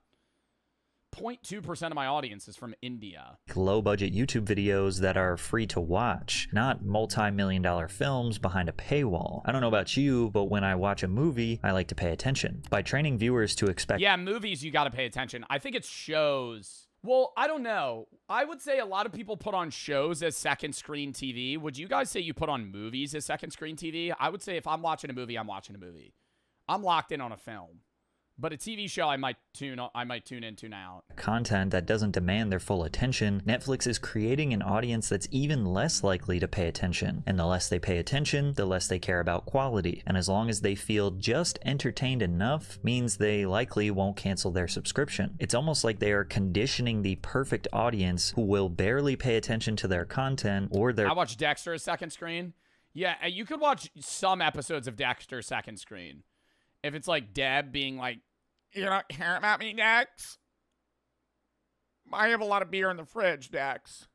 But then if it's Dexter actively fucking murdering somebody, you gotta lock in. Yeah, when Deb gets into an emotional scene, tune into TikTok. I just don't like her acting, man. They make her annoying on purpose, and she does the role very well. But it's like, oh my god. You know how it's the same thing with like Skylar White.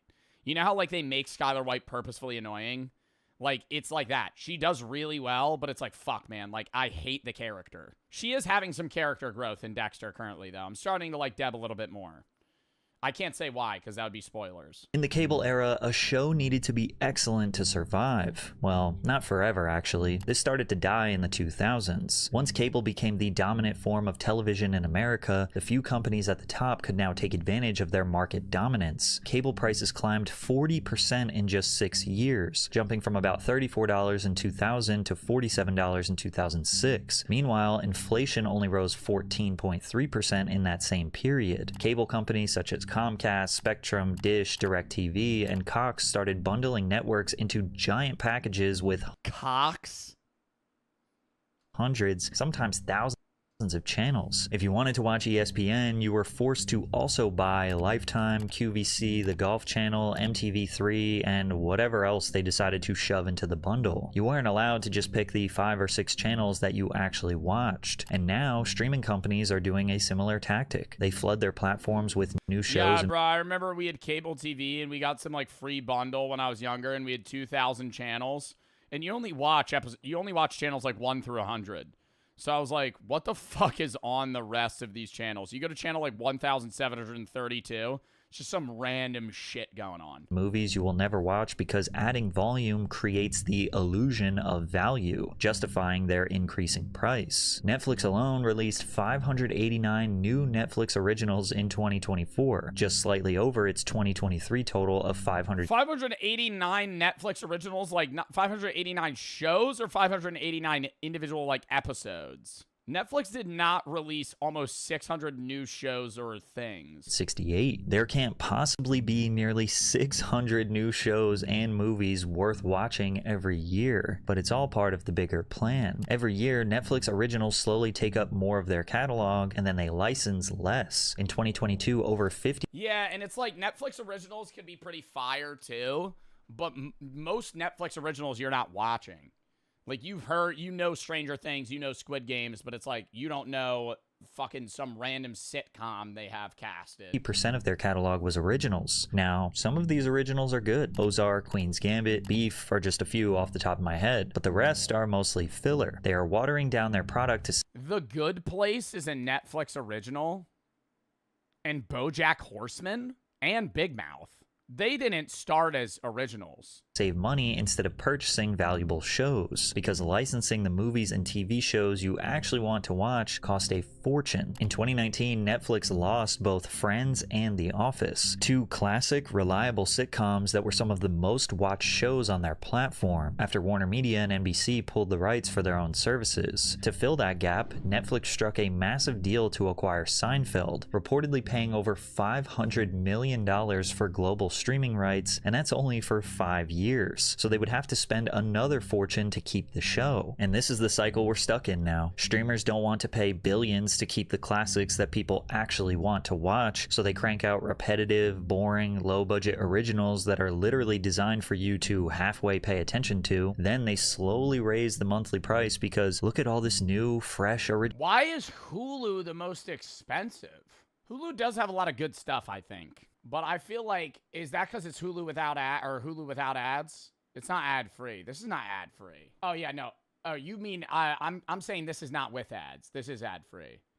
Apple TV is only $10. They don't have a lot. Original content we're giving you, and users have been conditioned to only watch casually anyways, so they barely notice the dip in quality. Plus, that's only one streaming service. Every company with a little bit of valuable IP started their own app, and they're doing the same exact system. So now, if you want a library of great shows and movies, you need to subscribe to multiple services. The average household actively uses around 4 streaming apps, and 8% even access 10 or more. That equals about $69 per month, which is just about the same price that cable was in the early 2010s when everyone jumped to streaming. Piracy is the solution to all of these problems. Piracy reached a low in 2020 with 130 billion website visits, which by the way is still a ton, but by do you think they're gonna crack down on piracy? 2024, that number had risen to 216 billion, and it's actually incredibly simple as to why. Gabe Newell, the founder of the online video game marketplace Steam, summarized this perfectly nearly a decade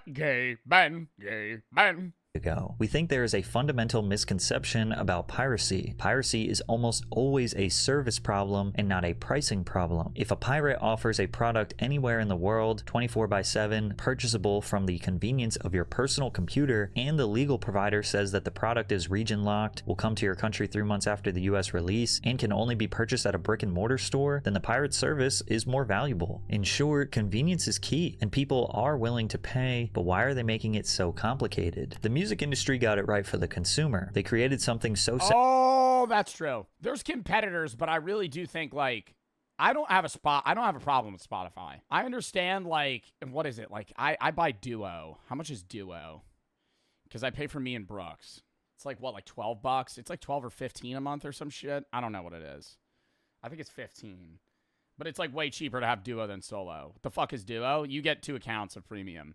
But it's like, I think that's worth it, you know? Because you're basically getting unlimited. The streaming service solution to music is only upsides. Because if you remember prior to Spotify, Apple Music, all that, you had to buy the songs on iTunes. Like, you were paying $1 a song, $1.50 a song. So if you had like 200 songs you liked, oh, you were fucking spending a bag to listen to that shit. Like, it was expensive. Now, yeah, you don't own the music, but it's like, dude, you're paying way less than you used to. Simple that it wasn't even necessary to pirate music anymore. At its peak, Napster had nearly 80 million registered users downloading and sharing music for free. By the mid-2000s, sites like LimeWire and BitTorrent were handling billions of illegal downloads every year. Year over year, music revenue sales were dropping, and the music industry executives were convinced it was because of piracy. That's when Spotify, Apple Music, and other music streaming services came around to essentially make the Netflix of music. However, these services are better because there is no exclusivity. No matter what service you pay for, you will have access to basically the same exact music as any other. The only thing is you don't really get remixes on Spotify, which does annoy me. YouTube has that, Spotify doesn't. Spotify has like all mainstream shit. They don't really have like underground, like unless you upload it specifically to Spotify. It's like more rare. One monthly price and nearly every song and album ever made. Now, this isn't necessarily all good. This has devalued music incredibly. That's false as fuck. They don't have a lot of the remixes that I look for. A lot of slowed down shit. Incredibly, and artists get fractions of a penny per like an Aura song. Stream, but unfortunately the customer doesn't care because the service is better for them. But we might be at a tipping point with music streaming services because Spotify is seemingly taking a page out of Netflix playbook and prioritizing their own music over licensed music. But the problem is it's AI generated, but that's a whole different video. Compared to now, it seems like in the early 2010s streaming services had it right. All they had to do was not change. Piracy was at an all-time low in the early 2010s because it was safer, easier, and not a financial burden to just pay for the content you wanted to watch. Now, there are always going to be people who simply don't want to or can't pay. This is extremely common with pay-per-view events. For many years, Dana White and the UFC waged war against sites like crack streams, trying to convince everyone that he would get them shut down. You kind of stirred the pot a little bit with the piracy, the online streamers. They want to come after you and give this thing away. So, I will say pirated versions of UFC fights are generally lower quality and fail a lot. I think it does make sense to just buy a UFC fight with your friends. Like, solo, you can't really reason buying a UFC fight, but like, if you're with like 10 of your friends, just each spend like $4. And then you get to watch the fucking pay-per-view. Any regret? It kind of made me stir in the pot a little bit? I'm glad you asked me about that because we got one. We got him. We're watching this guy right now. All you have to do is turn it on Saturday, and we got you. I can't wait. Turn it on Saturday, streamers, and see what happens. Nothing happened. 4 years later, and you could watch any UFC fight crystal clear HD on a handful of different free streaming sites. Dana eventually realized he was losing the battle with illegal pay-per-view streamers, and to everyone's surprise, he actually made a deal that benefits the consumer now. In 2026, all UFC events will air exclusively on Paramount networks in the United States. That means in 2026, all UFC events will air exclusively on Paramount networks in the United States. That means 13 marquee numbered events and 30... All of them? How much did Paramount pay for that? $7 billion.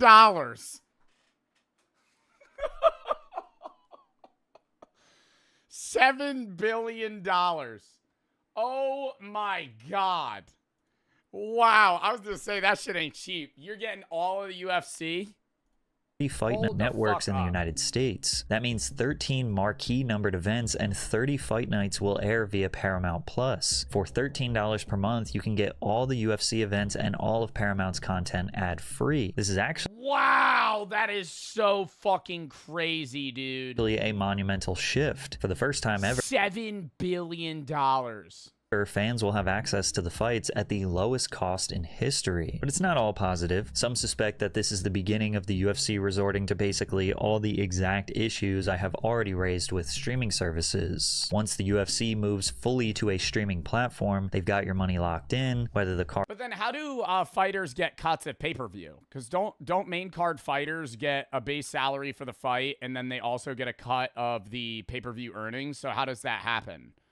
Like the views? Card is stacked with superstars or filled with nobodies. That pressure to deliver massive must-see events disappears overnight. McGregor was the last fight to get pay-per-view percentage? Is that true? And honestly, that's already been happening in the past couple years. The storytelling is basically non-existent. Cards are bloated with fighters nobody cares about. Their upcoming talent pool is getting less impressive and exciting. But now the cost of 13... It is less... I do see a lot of people say what is it, Dagestan? Like all those guys coming out of there are like boring to watch. I don't know. I'm not like an avid UFC watcher. I'll watch like big cards that I'm hype about for like fighters I want to see. But a lot of people say like wrestler UFC fighters are really boring. But it's like it's a part of the game. You know, it's UFC, it's MMA, it's mixed martial arts. It's not just boxing and fucking high, you know, spin kicks and knocking people the fuck out. Like, a lot of it's going to be grappling. I will agree, though. When you're hyped for a main card and then you wait 3 hours for the main card to start and they're just hugging each other on the floor for fucking the entirety of the fight, it's not fun to watch. But it's like, it's a part of the sport. You know, you have to like that. You have to... That's more of an acquired taste in fighting, is watching guys, like, live in the clinch versus dudes that just strike and knock each other the fuck out. Marquee events is roughly the same price as one pay-per-view. So as long it's like the chess match part of it. It's like it's different from just like full power swinging. as you get one good card per year, it's technically worth... I like grappling. I like a mixture. I like when it's like some dude that's really good at grappling and then also a guy that's good at grappling but also like, you know, striking, and then you have them try to get out and play towards their expertise. It does suck when it's literally just like they live in a clinch and nothing happens and they just throw like elbows. Worth the subscription. They quite literally just cheapened their product, so we should expect the quality to decrease even more. Also, fighters have traditionally been paid based on pay-per-view points, meaning if the card sold well, they got paid well. Once that model disappears, the UFC has to raise base pay for their top Oh, see, that answers my question. stars just to keep them happy. That makes those stars more expensive to book, so to save money, the UFC will inevitably have them fight less. Fewer high-profile matchups, more watered-down fight nights, and a whole lot of filler. Fans will pay less, but they also will get less. All of these companies across the entire entertainment industry, besides music, kinda, have overcomplicated their model of delivering content to customers for the sole purpose of squeezing every last dollar out of the end user. I believe most people are good people, and I don't think anyone expects to get quality entertainment for free. We were in a good sweet spot in the 2010s, but greed ruined it. Now the costs are higher, the content is worse, and the convenience is gone. I've canceled nearly all of... It'll revert. It has to. Because there's a level of like, not even like capitalism, but there's a level of like competition where if it gets too expensive and they don't have a good like portfolio of shit, people are just going to stop buying it. Those companies fail. That catalog of stuff goes to another company. They might hike their prices, but it'll still be a better deal overall. Like, it sucks, but it's going to be an up and down. It's hills. My subscriptions or reduced to just the ad tier because I just don't watch as much. And I know I'm not alone. When the system no longer respects the consumer finds another way. That's why piracy doesn't feel like stealing anymore. It feels like the logical solution. Do you think this will have UFC fighters leave? And go to a different fighting league? Because Dana's still probably paying them more than anybody else. So probably not. All right. Chat, we have just...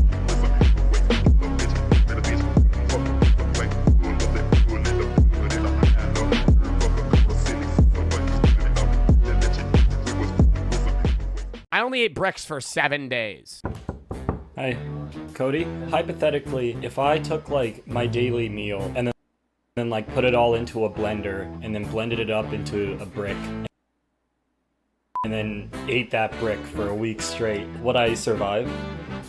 So diet maxing, we're food efficiency maxing now. We're just going to blend everything we eat in a day and then only eat that. I mean, nutritionally, that would be perfectly fine, right? Who did that? Don't we know somebody that did that? I feel like there's a streamer that I know that tried to like diet max and ate like food blocks for like a week. And that's just gross to fucking, dude, because what meal could you blend up into a brick with like water and it not be gross? I think you could do a brick of like protein powder and like fruits, and you could make something like a meatloafy brick that would be okay. But any regular meal, you're not blending up and that being good. Hamburger, well, now you're just saying already ground beef. Protein powder, fuck you, I stuttered. And probably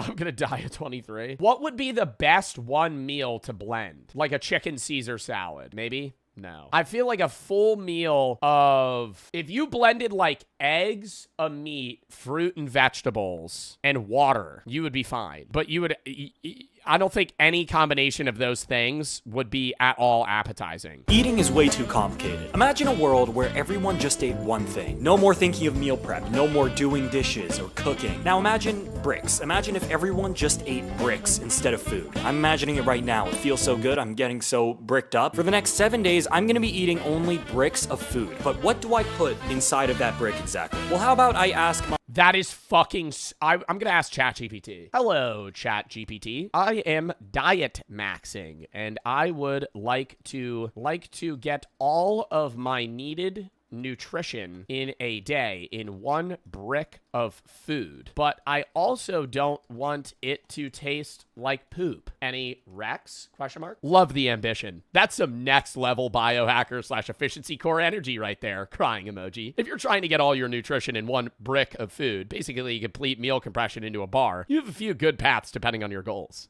Here's a breakdown. You could do the Huel Complete Nutrition Bar, good macros. Dude, they're just recommending fucking Soylent. Jimmy Joy Plenty Bar, Soylent squared in meal squares. Bro, if you want to make it yourself, here's a great formula. You need 150 grams of oats, 80 to 100 grams of whey isolate, 50 grams of peanut butter and flaxseed, multivitamin powder, honey, cocoa powder, vanilla, and cinnamon. That actually doesn't sound that bad. I don't think that's going to give you all of your nutrition in a day, though. Like, after a week, you would start having, like, fucking deficiencies in vitamins. My best friend roommate who's studying to be a doctor. There's something called, like, the perfect plate. Are you FaceTiming someone right now? Yeah. Is this like... Can I blend 4 cheeseburgers down? That's not even funny. I'm imagining the kid that typed that. All I eat is fucking cheeseburgers. Am I able to just like blend that into a... I think that would be pretty good. Science, or is this like This is like science. This is Canadian government website. Damn. That plate has got me bricked up. Bro. Like the vacuum going in the back. Following this conversation, I genuinely did about like 3 days worth of research to come up with the following recipe. For carbs, we have 9 cups of oats, 14 sweet potatoes, and 4 cups of whole wheat flour. For protein, we have 2 kilograms of tofu, 28 eggs. Yes, this genuinely took me 28 eggs and 2 kilograms of fucking tofu. 3 days to come up with, and 1 cup of chia seeds. For fats, we have 3 avocados, 2 cups of walnuts, half a cup of olive oil, and for just about everything else, I think the avocados are currently ruining this. I think the avocados are throwing off the vibes. Even though I do like avocado, I think that's ruining... 14 cups of ruining this. spinach, 7 carrots, lots of salt, and 7 teaspoons of spirulina. I'm gonna blend this all in with about 16 ounces of almond milk, and if you want to know what the procedure looks like, it's just, you just gotta do a little... Like a... Oh, dude, it being green is really off-putting. This looks like a bear vomited salmon. It being green is gross. What color? I would probably put food dye in it. What color would make it most appealing? Honestly, I feel like a brown would be like a chocolate brown. It would look more like poop, but I feel like that would get it out of my brain. Bear vomited salmon. Wait till I add the 28 eggs.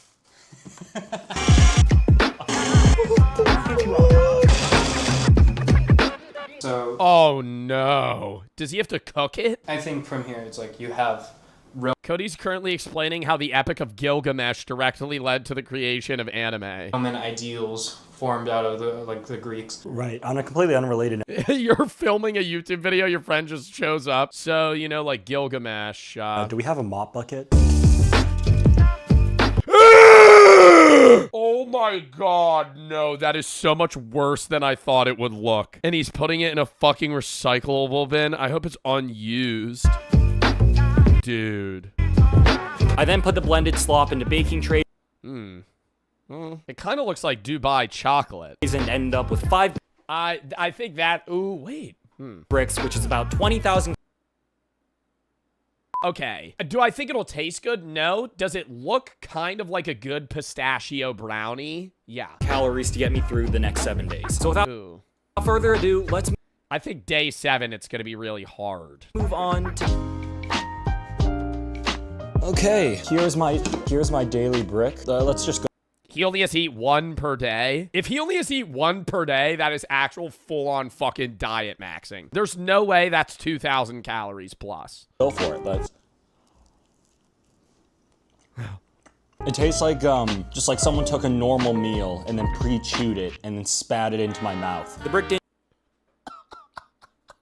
And you didn't gag? Didn't taste too bad at first, but after about a meal and a half, I realized that no, it really does. It tastes like shit. I cannot Oh no. describe to you how much the flavor is reminiscent of vomit. So I tried Like just a weird mix of, because vomit is like half digested food, but it's also basically just like blended food. Like it's just a weird mix of stuff that you've eaten over the last day. Do you think you would get used to it though? Like how many days of doing this would you just not care anymore? At some point, bro, like a week in, you would be like, this is better than eating regular food. Not better in the sense of enjoyable, but like you could be like, damn, I haven't eaten today. House the brick in 2 minutes. And then you're fucking good to go for the next 6 hours. Trying it up to see if that would make it taste better. And I'm censoring this because it quite genuinely looks. Oh, he cooked it? Looks like I shat into the pan. And no, it just tastes like the same thing, but hot. So now it's like fresh vomit,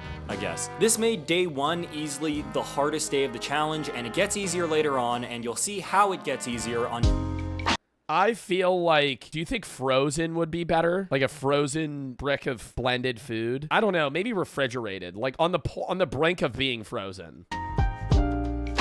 On day 2, I had a bite of the brick, and I thought, hell no, I can't do this. So I had 2 options here. I could either scrap the video altogether, or I could come up with some way to make this easier for me. Which is why at this point in the video, I allow myself 1 topping. Dude, 1 topping, brother, sriracha. All over. Anything that tastes like fucking shit, make it really spicy, and it's immediately good. That is like the fucking life hack. You ever see like street food vendors that'll do that? You just make anything really fucking spicy. It's just so good. Maybe not the best thing you've ever had. It's tolerable. For the rest of the challenge. Mayonnaise. I think mayonnaise would bring this down. I don't think mayo's saving this brick. But to decide which topping I would be using, I would have to go through some trial and error. So in front of me right now is my daily brick. Pickles. I think Frank's Red Hot, pretty good. Soy sauce, all right. Vinegar, no. Along with every condiment that I could find in my house. I'm gonna try them all and I'm gonna rate them 1 to 10. 3, 3.5, 6, 5, 7. Peanut butter was good. Chili oil's good. 3, 4, holy shit, 9.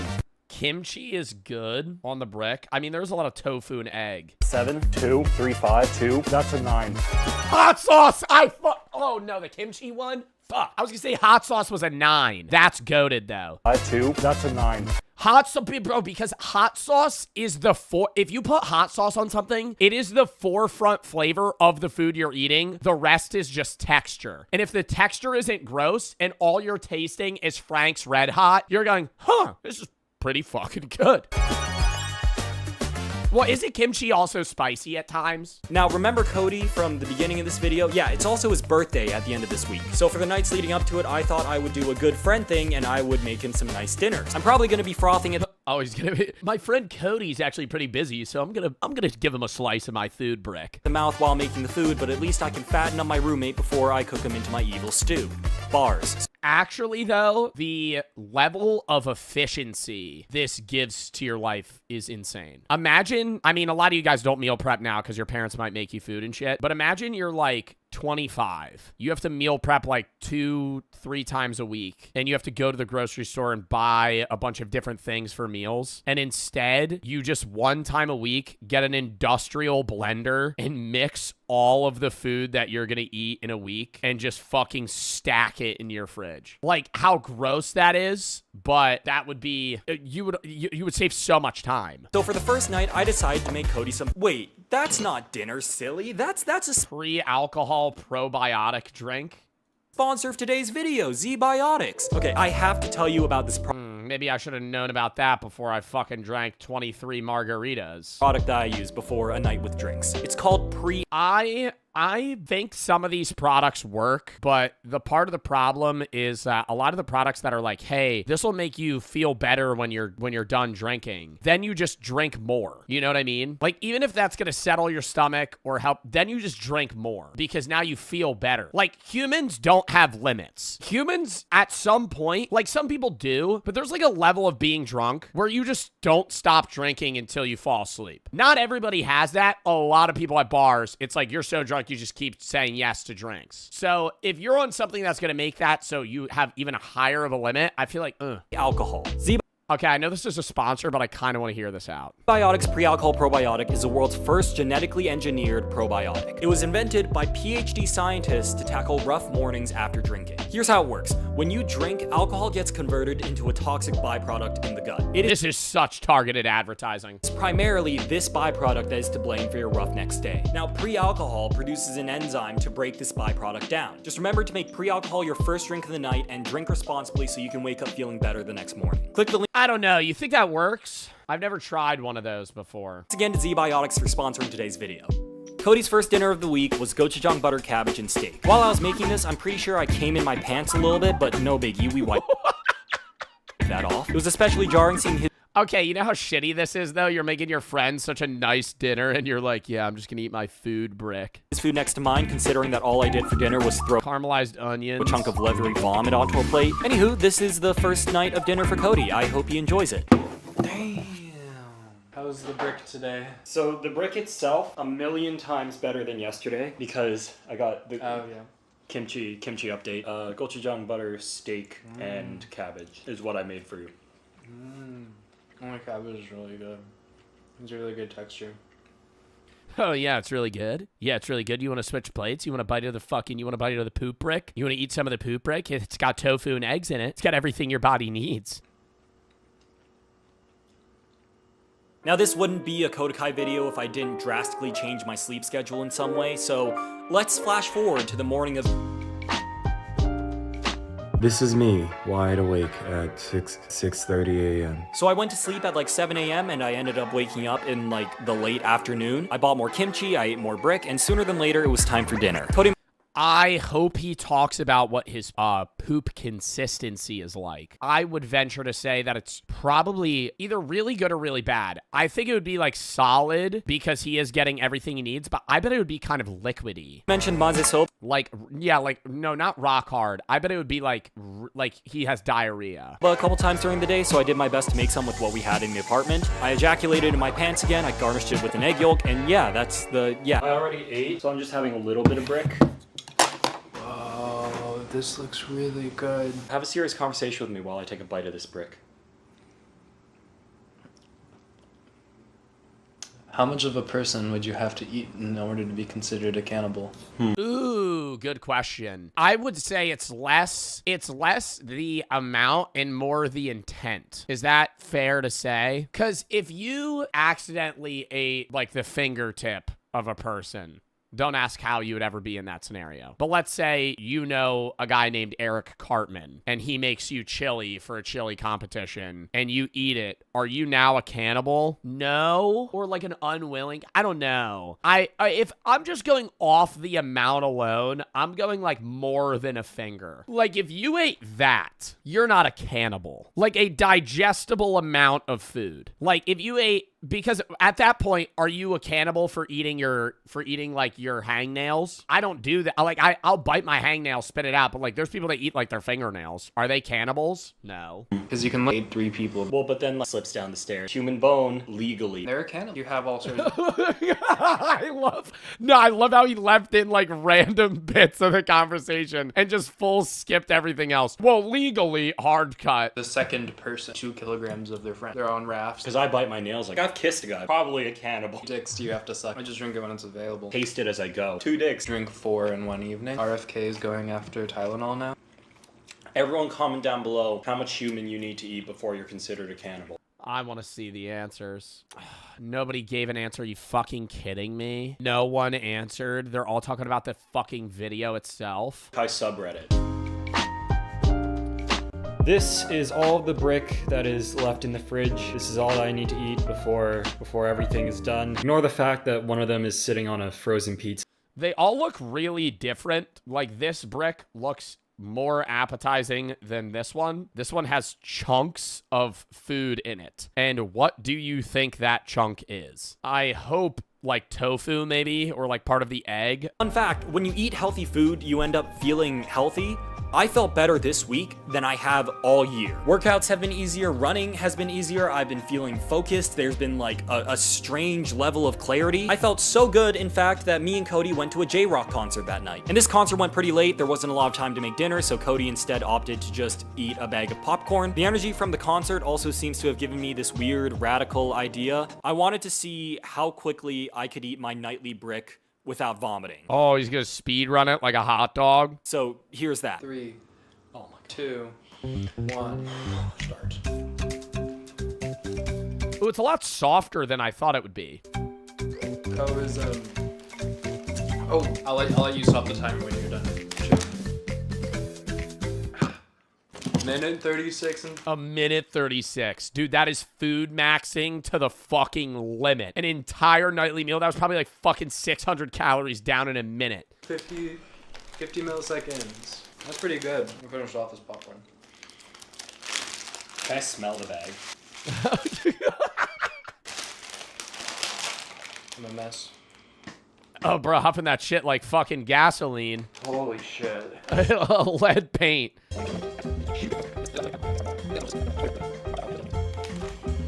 What is the best smelling food? Bacon's top 5. Bacon's top 5. I would say that something like that's really I'm gonna go garlic. Garlic when you're hungry. Lingering garlic is disgusting, but like a good like caramelized onion or garlic that's like on a skillet, oh, that's fucking goated. Popcorn smells good. Yeah, like a buttered popcorn's pretty good. Cookies, yeah, like fresh baked goods, or like a nice pizza. There's so many good foods that smell fucking amazing. Cinnabon smells nice. Cinnabon also kind of smells like you're walking through chemicals. Like if I had to work at Cinnabon for a day, I feel like I'd throw up. I had enough sleep debt to warrant me sleeping until 5 p.m. apparently, so when I woke up, it was immediately time for dinner. For tonight's dinner, I decided that I should probably just use everything that was about to go bad in the fridge, so I ended up making something that I like to call Kodakai's Mountain of Slop. Fun fact, that's also the name of my pants after I just drenched them in semen. How well after an expiration date are you eating like a meat if it's frozen? I've gone months if it's frozen. I don't know if there's like a guide on that. If I froze food before expiration date, how long is it good for? Indefinitely good? Huh. Really? So if I threw chicken in the freezer and left it for a year, I could eat it. No. I think the quality, it might be safe, but the quality would go down. Oh, it says recommended meat and poultry 3 to 4 months. I was gonna say, I've eaten like, he was saying it was about to go bad, just toss it in the freezer. I like, the second I go grocery shopping, I just throw shit in the freezer. Leave it for a month, no problem. I think this would taste better if I couldn't see your food. I don't want to do this anymore. Like you made... That is the concept of dog food. I've made human dog food. I'm surprised he didn't switch from kimchi, because I feel like the kimchi would get pretty disgusting too after like 5 straight days of just eating kimchi every day. Maybe it'd taste better if I made them into like little kibble bites. Pour them into ice cube trays. Ow, ow, ow! What was that? leaves the room. On day 6, I had a bunch of errands to run, so for the first time, I packed my brick to go. I imagine eating this in public is something like shitting yourself on the bus because, like, I don't know. I would think that if somebody whipped that out in public, I would think that it's some fucking protein bar. Everyone can smell it. You just gotta lock in and pretend nothing happened. It smells that bad. My errands involved picking up Callum from the airport because I think ripping ass in a packed, like, subway is probably one of the safest ways to fart. It's disrespectful, but nobody's gonna pin it on you. Like, if you're just ripping ass in a fucking subway, like, you're gonna be like, yeah, it's somebody within my fucking 5-person vicinity. I've mentioned, it's Cody's birthday. Callum came to celebrate Cody's birthday. And speaking of bars, too. I've done a drive-by fart before. I made IKEA meatballs for dinner with a special creamy sauce. I also made a cocktail for Callum, and now we have a full penis worth of food to go through. I wonder how Callum's gonna react to the brick. That is, you know, I saw pictures of that. Oh, you know what this looks like? You know those, like, channels on TikTok and Instagram that are like, I keep adding stuff to this tub until I create life. That's what this looks like. Wait till you see. They just fucking, like, when they're trying to do those, like, creating alien life videos. The video on how I made it. You see that blue recycling bin? That's not a good start. Is this a recipe you made yourself? Mm-hmm. Don't say it like you're proud.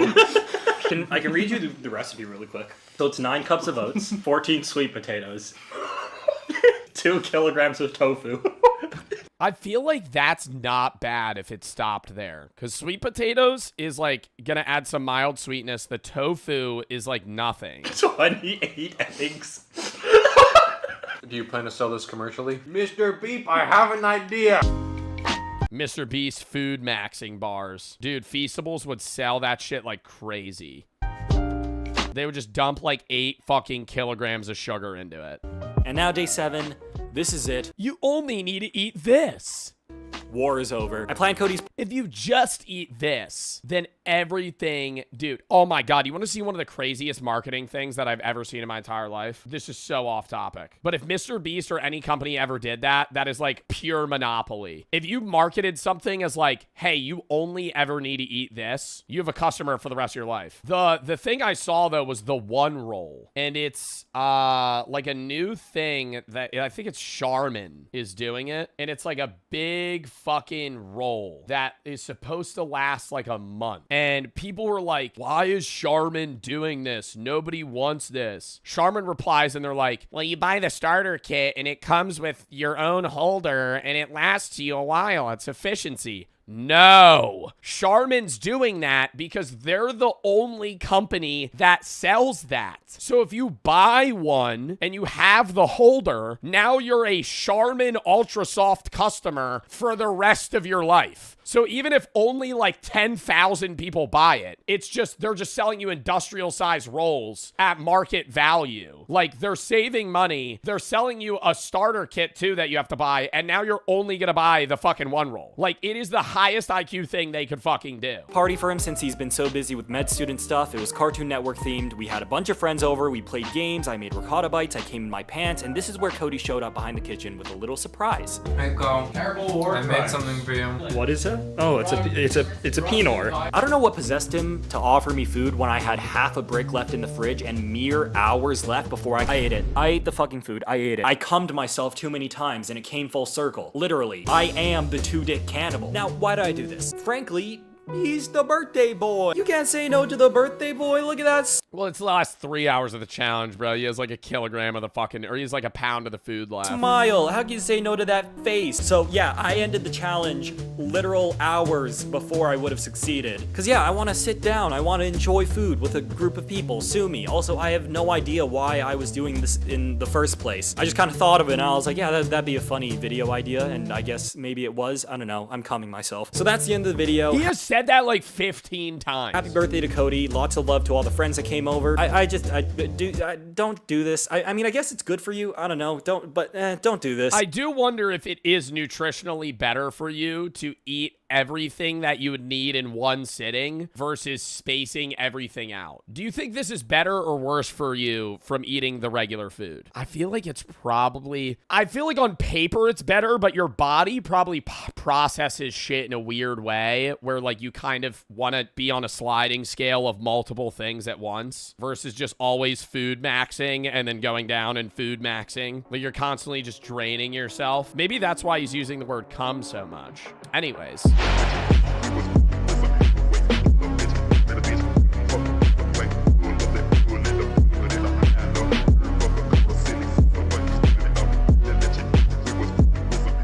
Doubled in 1980 to 1985, and then doubled again from 1985 to 1990. And I think it's very that fast. God damn. It is crazy that modern businesses methodology or like bank methodology is try to get your customers or people that bank with you to accrue enough debt that they're able to pay it off, but that they physically cannot handle more. So they have so much debt that they're stuck in a cycle of paying you back and they're never going to be able to fully pay you back. And then once they get a little bit of that debt back, get them to accrue more debt. So they're able to fucking fully be locked in on your system. Even nowadays, if you see someone living a luxurious lifestyle on the internet or even in your neighborhood, you're like, how is Tom affording that boat and BMW? They're putting it on their credit card. And they're going to have to pay off debt for the rest of their lives. Genuinely. Do not try and keep up with these people. They're just indebting themselves. We're all broke. They're lying. I want to put that moral onto you guys. I realized that way too late in life. These people are just in enormous amounts of debt. Speaking of debt, I think the end of the debt cycle or what triggered the end of like, oh wow, we're all fucked is Klarna. I think Klarna and the idea of being able to buy now, pay later for things that cost $30 and you could pay in increments is fucked. Fucked. It's not like, oh, you're buying this on a credit card. It's like you're buying this, but you're going to owe us, like, you could buy a burrito for fucking $10 and pay it off over 4 months. Don't buy the burrito if you need to use Klarna.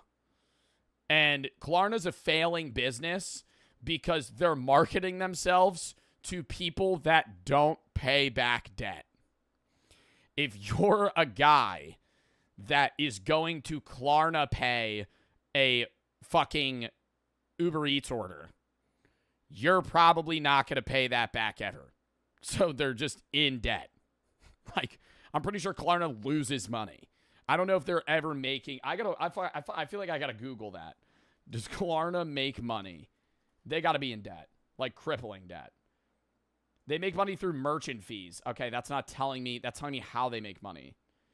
Does Klarna profit? They had a net profit in 2024 after a 2023 loss. A loss in 2025, though. They had a net loss of $244 million in 2023. And a profit of 21 million in 24.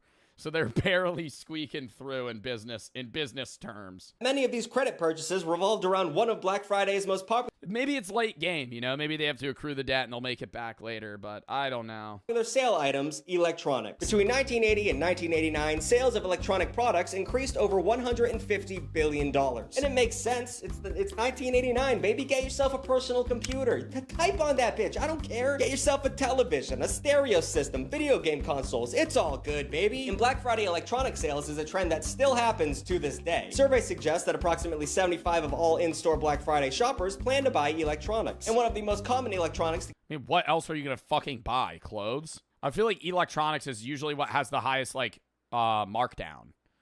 Because they have high profit margins. So usually it's like clothes aren't going to be something that they mark down a lot. Regardless, Black Friday TV sales are so common that the mentality is in America that you should not buy a TV until it's Black Friday, because it's stupid to do so otherwise. Retailers report that the average discount on a TV during Black Friday will be 23%. But if everyone is offering such steep discounts, how does a retailer stand out in the crowd? It's not like they're gonna slash their own bottom lines, right? Of course not. Instead, they'll just slash the quality of life and well-being of their employees. I'm talking about a phenomenon called Black Friday creep, which is part of Christmas creep, the idea that retailers start holiday-themed sales well before the traditional season starts. Massive retailers like Amazon and Walmart, yeah, but that's what made Black Friday no longer like a big deal. Offer an entire Black Friday week for some items. Best Buy starts its Black Friday sales. Well, that's Cyber Monday, but then you'll see like, dude, what's a store that does like heavy Black Friday stuff? I feel like it's not Best Buy does it a lot. Yeah, fucking starting November 8th all the way through Cyber Monday, so it's a whole month. But I'm pretty sure like Walmart or like a big chain did Black Friday from like October. The week before Thanksgiving, and Target like all the way through like mid-December. Target starts its early. Yeah, Target November 1st through December 24th. It's not even Black Friday. Now, yeah, holiday savings. Black Friday sale at the beginning of November. Many at 40% off or higher. Like, that's lame as fuck, bro. The biggest sale you're going to have is 40% off base price. You need to have some shit that's like 90% off. Early Black Friday. I need to be able to buy a fucking toaster for $1. Sale at the beginning of November. For you to motivate people to actually pull up. Race to the starting line of Christmas shopping, we got so bad in the early 2000s that employees were getting pissed because you had to work on Thanksgiving. In 2009, Kmart became the first major retailer to start its holiday sale on Thanksgiving, opening their doors at 8 p.m. for early Black Friday shopping, which, just so we're clear, was only 4 hours away from their normal opening hours, which was midnight. So why the f are you doing this? But not to be outdone, by 2013, shops like Target, Toys R Us, Walmart, Sears, and Macy's started opening up on Thanksgiving too. But in an insane bit of marketing, instead of calling it Thanksgiving, wow, dude. Like, imagine being the guy all the way in the back of the fucking line over there. Why are you even trying? Why are you even trying? Like, I feel like I'm going home. Retailers tried to rebrand it as Gary Thursday. Who the f is Gary? And imagine being a retail worker on, it's like, don't worry, you're not going to go see your family on Thanksgiving. No, today you're going to be working Gary Thursday. Does that sound good to you? Gary Thursday was met with widespread opposition from workers, and the pandemic Christmas season effectively put an end to it. But that hasn't stopped the overall Black Friday creep. Online shopping has enabled retailers to offer digital deals early without the hassle of in-store displays or staffing. Not only does this benefit companies by pushing sales with less overhead, but it also alleviates the sheer number of shoppers in their brick and mortar shops on the sheer number of shoppers ruining their businesses, or more so the workers that have to be fucking fearful of their life during a Target Black Friday deal as they watch people push down the doors and trample each other to grab and they have to check that person out. This was a welcome change from the Y2K era of Black Friday, which became overcrowded and, in general, like that guy could have died. Extremely dangerous. That's right, ladies and gentlemen, we have reached the part of the script where I talk about people dying, so grab your popcorn and your true crime headset and let's get into it. Also, I'm wearing a hat now. Don't mention it, my hair was pissing me off. Between 2006 and 2021, at least 17 deaths and more than 100 injuries were tied to Black Friday shopping. For many, the most... Oh, what? 17 deaths? That's more than one a year. I would have assumed like 5 people died. For many, the most wonderful time of the year turns bloody in the name of good sales. Good shopping. Which makes me wonder, what limited edition release or outstanding discount would be worth getting harmed? Well, let's find out, shall we? It's time to play a... It's gonna be, oh my god, is this gonna be like a game show? Am I gonna be able to guess? It's gonna be, like vacuums or TVs, headphones, speakers. It's going to be anything in the back of a Walmart or just a Best Buy. It's going to be tech. I feel like even somebody probably died like trying to get a hoverboard. So around that area as well. Probably the hoverboard season. Imagine being the kid that asked for a hoverboard and your parents fucking die trying to get you one. The rules are simple, and that was actually real though. If you use code SIT, you get $1 for the first month. The rules are simple. I'm going to show you a deal, and we're going to decide just how far someone would be willing to go to obtain that deal. What deadly extremes await? Let's find out. In 2011, Walmart offered a 4 gigabyte, which is crazy, Xbox 360 Connect bundle. 4 gigabyte? 4 gigabyte. There were games that you could play on an Xbox 360 that were below 4 gigabytes? What game? Even a Call of Duty on the Xbox 360 was probably, what, like 30 gigabytes? 40?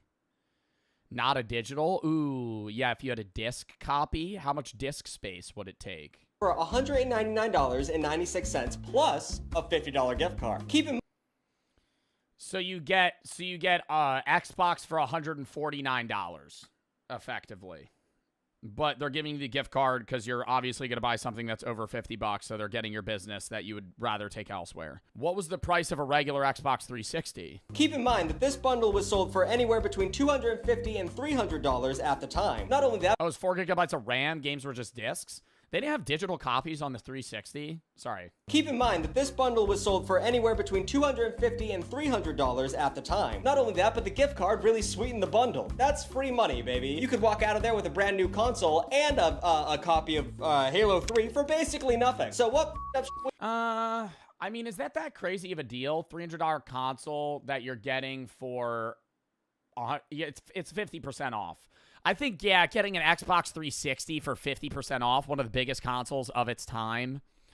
Like, the PS3 ended up selling more all time, but I'm pretty sure the Xbox 360 steamrolled initially. would you be willing to do to play Connectimals for the first time? Survey says a woman in LA unleashed pepper spray on an entire Walmart to keep people away from the console. Luckily, only 20 people were hurt, most with only minor injuries related to fleeing the scene of the maniacal discount shopper. But there's a catch. The woman claims she only used pepper spray to protect her own self and children from other maniacal shoppers. So there's just layers of insanity here. We have adults ripping Xboxes out of the arms of children, which also makes me wonder if these kids are picking their own gifts. The 2000s were a night. You see, that's a cheap strategy. That's a cheap strategy. Black Friday shopping is solely for adults. Hey, I originally was gonna have to take, wow, you just tried to take an Xbox away from a kid. But you're choosing to bring your kids into a war zone because you're gonna try and guilt other people you're gonna be like, oh honey, here, hold this Xbox, even though you have a fucking cart. You know, you're gonna give the Xbox to your 8-year-old child, knowing that that's dangerous when you could put it in the cart because then they won't take it. Walk up to the kid, boom, just grab that shit and fucking run out. Nah, yo, sorry kid, rules don't exist in the Walmart on Black Friday. Wham, just fucking knock him out. Steal the Xbox, run out of that bitch. Do not arm mothers during the Christmas season. Everyone's going crazy, mothers most of which, because they gotta put gifts under the tree, and they'll do anything to do that. Alright, our next deal to die for comes to us courtesy of the great nation of Canada. We all know that they're supposed to be nicer in the Great White North, so I'm assuming this is going to be mild at best. But this story- You throw through the ceiling tiles. You walk out, you see him, it's like there's one Xbox left, you just grab him and chuck him into the ceiling and just run off. He's like stuck in the vents. It is about sneakerheads, so the niceness of Canadians mixed with the assholeness of sneakerheads probably balances out a pretty good bunch. In 2016, the Adidas store in Vancouver hosted a Black Friday drop of Bape sneaker collab called MMDR1 Olive Camo. If you're not familiar with sneaker world... Oh, did they like resell for crazy? Or Bape in 2016, this was a huge deal. Mainly because resellers scoop up all of the shoes and sell them on the secondary market for an insane markup. So if you wanted these cool ass kicks without spending an extra hundreds of dollars on the secondhand market, your best bet was waiting in line and being willing to pay retail. So how wild would hypebeasts go to wear something that you literally step in dog shit with? Well, let's find out. Survey says over 300 people showed up for the drop and the store had no security to oversee the crowd. One customer, who was apparently drunk, became agitated and started throwing punches at others in line. At one point, he decided, like most aggro drunk guys do, to oh my god, I've seen this video. Take off his shirt and challenge onlookers to fisticuffs. Eventually, he took his belt off and started swinging it around, using it as a whip to hit others in the crowd. Eventually, the cops were called to disperse the crowd and apprehended the shirtless and beltless Canadian sneakerhead. So congratulations, brother. You did a weird, aggressive striptease. You have to pay 500% markup for your dumbass shoes, and you're gonna spend the night of Christmas in jail. You. But okay, America, we're not gonna let Canada one-up us on crazy-ass consumerism, are we? Our next prize is a deep discount on a Samsung 50-inch Plasma HD TV. That's worth it. That's worth it. I don't even know what the discount is, bro. But that's worth fucking throwing hands for in, what, like 2012? A fucking Samsung flat screen. Best kind of TV you can buy to this day. So I understand the what's the word I'm looking for? Hysteria. In 2008, Walmart's Black Friday sale offered 2008 for this puppy at $798. For context, bro, see, that's the crazy shit about TVs. That TV now would be like $100. They have really expensive like 4K OLED TVs and shit, but it's like, bro, you could get a good flat screen for so much cheaper now. Plasma screen TVs were top of the line back then. And this model regularly well, yeah, this specific one. This is a blocky flat screen. Retailed at over $1,000 more than Walmart's sales price. So this was legitimate. They're selling it for $700 and normally it was around $2K. Since 38% of Black Friday shoppers say they're in the market for a TV, a deal like the Samsung 50-incher doesn't last long. So how much plasma are you willing to lose to get this much plasma in your life? This deal brought out residents of Valley Stream, New York in droves. Over 2,000 people waited in line for Walmart's Black Friday to begin, and when a store employee started to open the doors, the impatient crowd surged forward, breaking through the metal barrier and trampling the employee to death. Instead of trying to help Bro, they killed the fucking employee. thousands of customers piled into the store, crawling over one another and the employee. When security and other Walmart workers tried to clear the store because, it was basically the scene of a murder, customers actually complained. The store did close for a few hours, but then opened back up again once they got the dead body out of there. That's insane they didn't full close for the day. I feel like the family should be able to fucking sue Walmart for, like, crazy money there, dude. Are you fucking kidding me?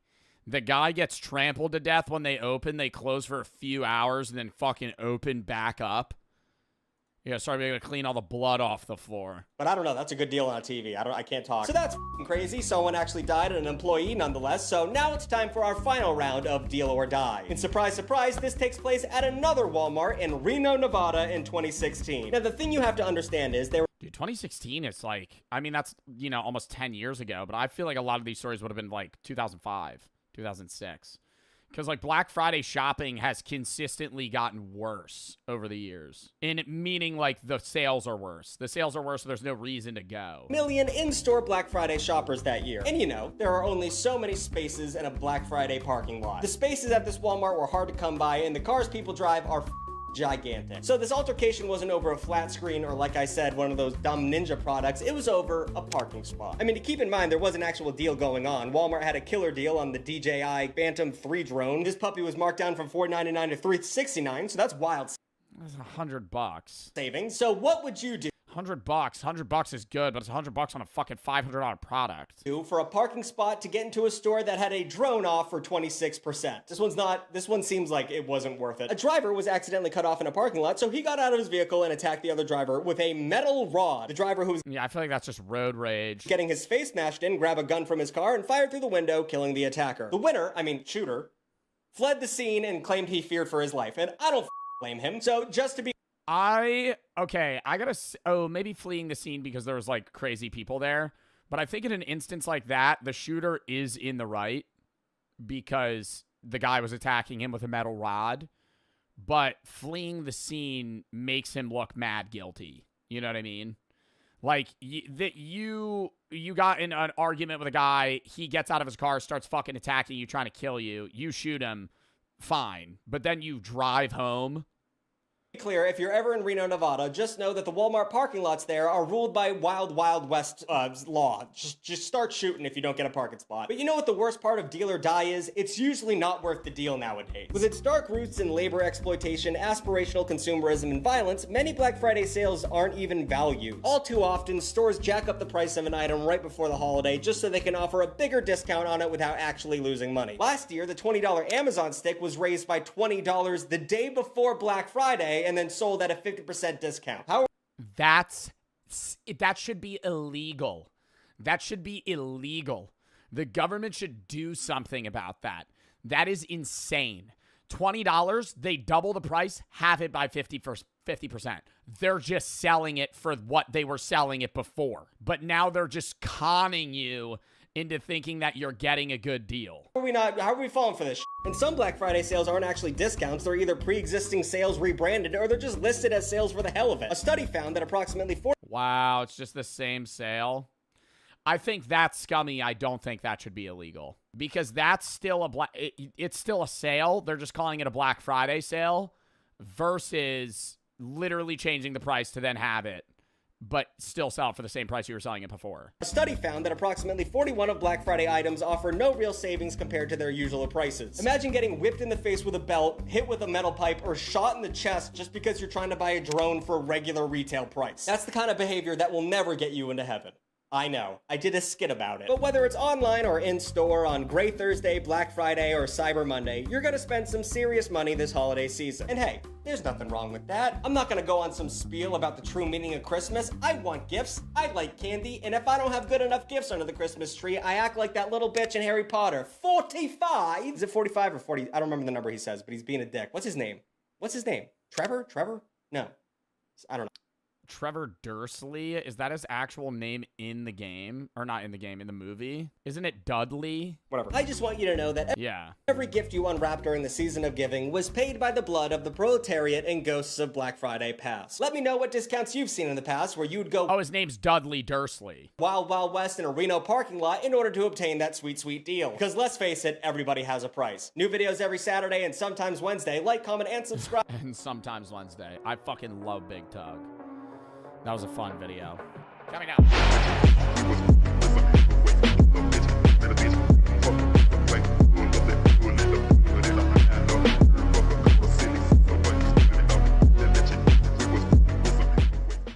Those are basically Huawei icons that are very slightly reskinned. Maps is an almost one-to-one of the Google Maps icon. This random game uses the same icon as the Mobi Office work application. But let's just zoom out for a second. Even the official Samtaesung wallpaper, I'm pretty sure they have literally just downloaded the wallpaper from an Honor phone and then added an 8 to it. And then if I go over here to the About phone section, I recognize that image. That image is actually stripped straight from the promo material of the completely different looking Huawei Mate 30 Pro phone from years ago. And yet it is serving as the poster image for the Samsung. I'm surprised they even put this much work into like making it look nice. Like, do you think that's a part of the appeal for the North Korean people? Is like they're really trying to con you into thinking this is a good phone? Because like is the average North Korean person that gets this phone like staring at this image and being like, wow, I really have the next big tech. Samtaesung 8, which makes me side with the theory that this is a copy of Huawei as opposed to made by Huawei. Because if it was made by Huawei, surely the company would use an image that at least matched the design of the phone. There's a whole library of informational videos that you can buy as part of North Korea's intranet, like this one, all about the football club Arsenal. And on the face of it, you're like, oh, this is really premium, how professionally produced. But look a little closer, and you can see this is actually ripped straight from an Amazon Prime series. It's just instead of Stay in the Game,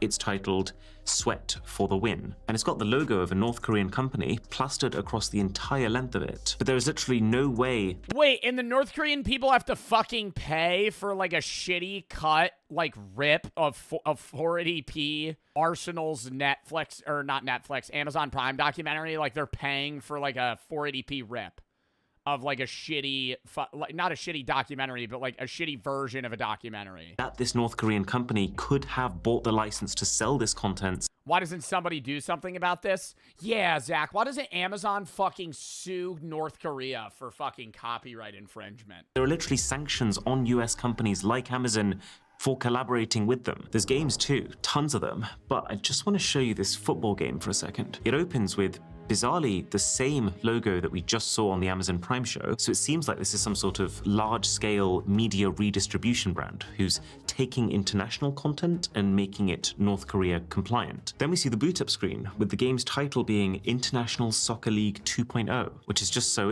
Is this just FIFA Mobile? Is this just a rip of FIFA Mobile? They like change all the players to like North Koreans though. It's like messy, but they just like change it. Like everybody's just reskinned just like fully. Like it's just every team's just only North Korean citizens. Interesting because this shot of Messi's face, I reverse image searched it, is not from International Soccer League 2.0, but instead a screen grab from a trailer of Japanese-made Pro Evolution Soccer. The other thing that I think is absolutely fascinating about this football game is the Asian players are missing. Like, you can select the team. I was joking. I was fully joking. There's no way they got rid of all the Asian people if they weren't North Korean. Team, Tottenham Hotspur, with all the correct roster as of 2022 when the game was launched. But they're missing all the Asian people. But with the only South Korean member of that team, Son Heung-min, not present. They just chopped him. Again, presumably to not show North Koreans that South Koreans have proper international... Oh my god, bro, because that actually, no. Yo, they had to do that. Because if you were playing this game as a North Korean citizen, you'd be like, wait, this guy's on a fucking UK professional soccer team, and he's from fucking South Korea.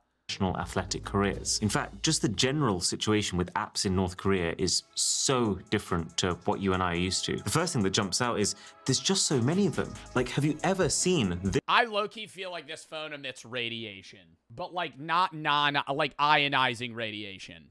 Like this, I feel like this phone, like if you slept next to it, would probably cause some health problems. This many apps pre-installed on a smartphone. This right here is a medicine app, but a medicine app where you can order whatever you might need for home delivery. There's maps with navigation too, although fascinatingly, it doesn't show a clear dividing line between North and South Korea, and also doesn't let you zoom any further out than the country itself. It's a little bit more advanced. Bro, you can't see the fuck. Do you think they have a globe? Do you think they have a globe? Do you think they teach? Bro, we've seen so many documentaries about North Korea. I don't think I've ever actually asked that or, like, looked into that. Do they know what, like, the continents look like? Than I was expecting in They have to. They have to. some ways too. The Earth's flat? I don't think they think the Earth's flat because there's no religion. There's no religion, and that's where, like, it kind of got phased out. There would be no reason for them to say the Earth's flat. Like, there's a store here where you can buy things like And there are genuine fucking scientists in North Korea. Like, dude, there's people working on, like, military high-grade, like, physics-based shit. smartwatches and So they know the Earth's round. TVs, all using an electronic wallet, and it's part of the intranet. It's also on this phone, really surprising to see. If we look past the logo that is very clearly just an NBC ripoff, this is... It's so weird, though, that they're just, like, choosing random logos to just kind of rip for different apps. online gambling, with even the option Huh? North Korea has gambling? of the intranet. It's also on this phone, really surprising to see. If we look past the logo that is very clearly just an NBC ripoff, this is online gambling, with even the option for sports betting, as well as just What fucking sport are you gonna bet on? North Korean sports? a pretty hefty catalog of video content that you can download. Oh my god, how much are you gonna bet that shit's fucking rigged to the gills? Oh my god. Betting on a fucking North Korean football match, and you fucking throw like $5,000 on some shit, they're like, just lose. Just lose. I go, okay. Download onto the phones. But you can also see that the North Korean government's influence permeates every layer of this, even the types of movies available. I couldn't find one from the US or South Korea, but Russian movies? Loads of them. Remember, the criteria here is not which movies does the North Korean population like the most, it's which movies does the regime want the population to watch. And so it makes sense that it's all filled with Russian content, since Russia is one of North Korea's closest political allies, and Russian ideologies line up very closely to North Korean ones. There's also, weirdly... Yeah, but it's Russian ideologies, but it's not just Russian film. What's that one movie where they use real bullets that was a Russian film that we watched? Come and see. I'm telling you right now, the North Korean people do not have access to come and see.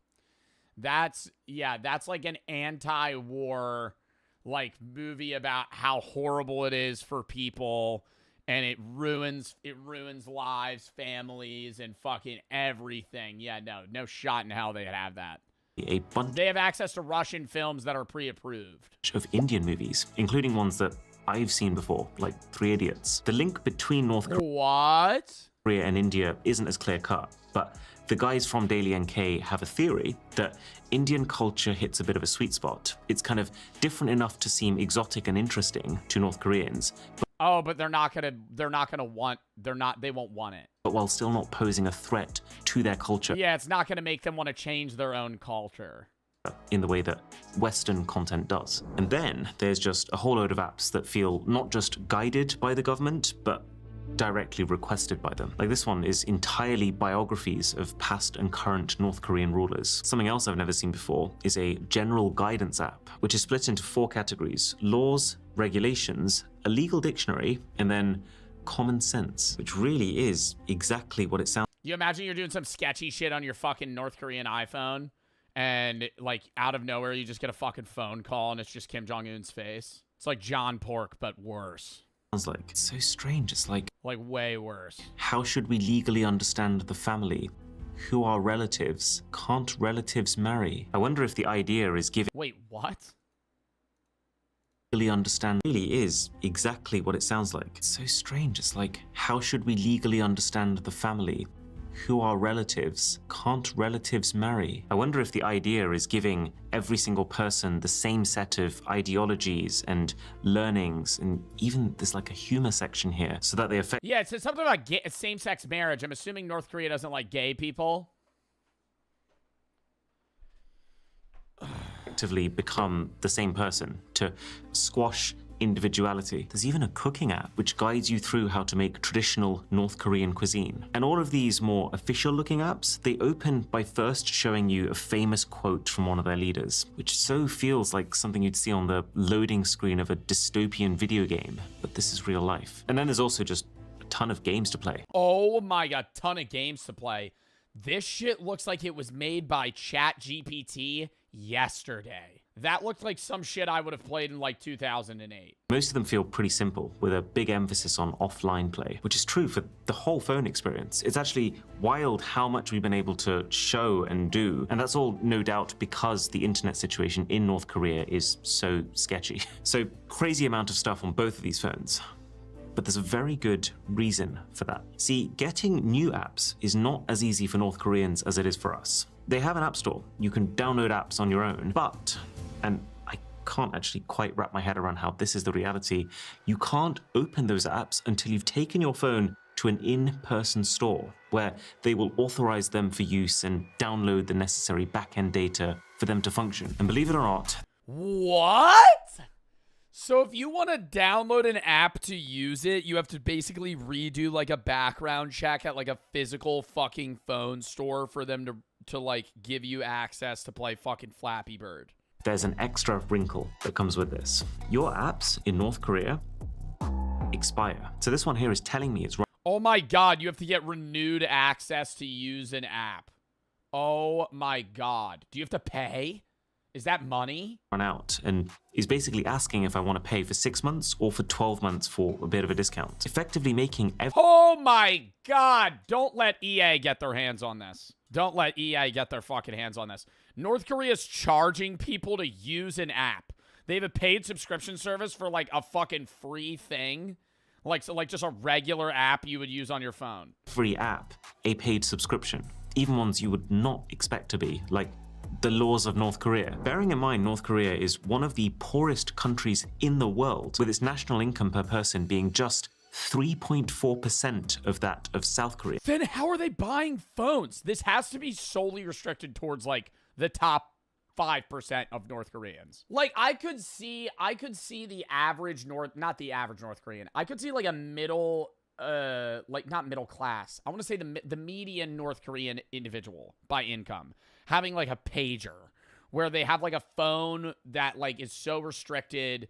It's basically just like a flip phone where they can call like 4 people. And it's like how they talk to their boss, or like if the government needs to send them a message or something. Like I could see that, but I feel like this is just not, no one has this. Concept of being able to sustain a large library of apps is a luxury that very few will be able to afford. And that's assuming you... Oh my god, imagine you have to pay to use settings. Sorry, your settings subscription expired. You have to pay us $40 to use the settings app. You can even afford the phone. But we already uninstalled it because you didn't pay for it. So now you need to go in person to get settings reinstalled. You didn't pay to use the app store, so you can't download apps. You need to pay us to be able to use the app to apps to get the app store. Well, here's the real conundrum. The app store app got deleted off your phone. So even if you did go in person, you wouldn't be able to reinstall it because they can't re-download the app store. You just should have paid for it. So your phone's basically a brick. You're going to need to buy a new one. Did find a way to sideload your apps without going to a physical store for that authorization, or if you found a way to get around the app expiration system, which we realized. Do you think you have any North Korean viewers? No. We're 16 minutes into this video and you just asked whether or not you think they have YouTube? As you could temporarily do just by changing the date on your phone to an earlier one. There's a very important reason. Wait, you could jailbreak the phone, huh? That's assuming you can even afford the phone in the first place. Now, even if you did find a way to sideload your apps without going to a physical store for that authorization, or if you found a way to get around the app expiration system, which we realize you could temporarily do just by changing the date on your phone to an earlier one, there's a very important reason I would be fucking mortified to do that as a North Korean citizen. My God. No, I'm fucking following the rule book by the fucking book, dude. Oh my God. You have a North Korean iPhone, you're like, oh, they want me to pay to reuse this. What if I just change it back a year and redo my subscription? You just hear your phone just starts going, I'd chuck it in a river. why you might not want to try that in North Korea. And it's called Red Flag. Red Flag is an underlying layer of surveillance software that appears on all phones sold in North Korea. We know it exists because we can see the effects of it, and I'm told older versions used to be really easy to see and get around, but in these newer phones, Red Flag is now baked into the lowest level of the Android software, making it almost untraceable and impenetrable. Plus, it blocks off developer settings, which you can normally unlock by tapping this build number several times, meaning that it stops you figuring out what is really going on behind the scenes. But the idea of Red Flag is to persistently make sure that what you're doing on your phone is legitimate. So every file, every app, every photo that you take has a digital signature, a record that signals to the phone You where... just start fucking snapping pictures of your butthole, dude. Oh my God. Oh my God, dude. There's just one guy at a big fucking he's at like a fucking huge monitor screen in North Korea, just like monitoring everybody's phones. He's just like, dude, what's this one guy doing? that file originated from. Holy fuck. Red Flag makes sure that they like come flag you down. You're like, dude, I don't know. I thought I had like an abscess or something. the only files or apps that can be opened on these phones are either ones with the North Korean government signature or a self-signature, which is files that originate from the phone itself, like photos from your camera. Anything else originating from anyone else won't have an approved signature, and so will not open. It'll just get automatically deleted by the software when it's sent to one of these phones. Now, oh, so you're not in trouble, it'll just remove it. That doesn't seem to have stopped people from trying to get unauthorized content to work. There was an extensive report from Martin Williams and Niklaus Scheiss, which goes into how some would try to skirt the system by opening foreign files via the phone's web browser. But now that the signature checks are happening on a deeper device level, it can pick those up. It doesn't work. Or there was a Daily NK report last year that mentioned while North Koreans couldn't store outside videos on their phones, they could insert SD cards containing the material into their phones instead. However, there is one final, very sinister surveillance feature clearly designed to deter any attempts at this. These devices, both of them, will take periodic screenshots as you're using them. I thought that was the red flag thing. What the fuck? Am I stupid? That's what I thought he was just talking about. Like that it was just showing times and you couldn't click on it. Isn't that what it is? See these screenshots being taken in the same way that you'd expect to. But you know it's happening because I can actually show you the folder where they're being stored. I can see this has actually been taking screenshots today while I've been recording this video. The frequency of the shots seems to vary, but it's many times per day. And the most alarming part. Yeah, that is very... Do you think it's on a random timer or what? Because it was like an hour and a half, like a day. But oh, wait, no. I'm looking at it backwards. Wait, am I? I feel like this isn't organized. It looks like it could take it every like 10 minutes or every 5 hours. Many times per day. And the most alarming part of it is all you can do is look. You can't click on them. You can't check them. You can't delete them. Now, whether the phones are sending those grabs over the intranet to the government continuously, or if they're just used when an official has doubts about you and wants to specifically confirm their suspicions, it's anyone's guess. But would you want to risk it in North Korea? Based on accounts from people who've escaped, this is a country which, since at least 2020, has had a law that spells out distributing and even just watching South Korean entertainment is punishable by death. People who distribute... Bro, watching like Squid Games, it would give you would get the death penalty. Watching Squid Games, they would kill you. Like, that is a crime that not like you're a serial killer that murdered fucking 15 people. No, sorry, you watched an anime. Now you die, and your family's getting thrown in a camp. distribute this content are tried alongside drug criminals. It's considered the same tier of crime, which says a lot about the priorities of the regime. So it really feels like every part of these devices, from the words you're allowed to type to the videos you're allowed to watch, are designed to reinforce a single narrative. North Korea is superior, foreign influence is dangerous, and everything you do is being watched. It makes me very grateful for how easy tech is made for the rest of us. Is this an ad? It's an ad. Yo, I was gonna say, that's wild, though, that they're charging $1,000 still. Like, they're charging the price of an iPhone for something that does 1/30th of what an iPhone does. Anyways, that was a fun video to watch. Next.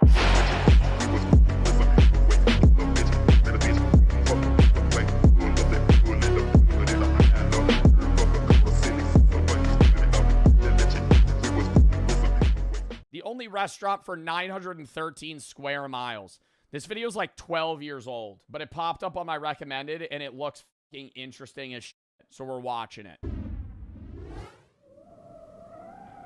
In Guthrie, Texas. I feel like when you look at a map, let me pull up a map of Texas. I know people live all over Texas, but when I look at Texas, I go, okay, people live, like Texas is bigger than most European countries, like almost all of them. When I look at Texas, I go, people live here and right. Like, I don't know anything that goes on in this part of Texas. Lubbock, Midland, Odessa, but there's still like thousands of people that live there.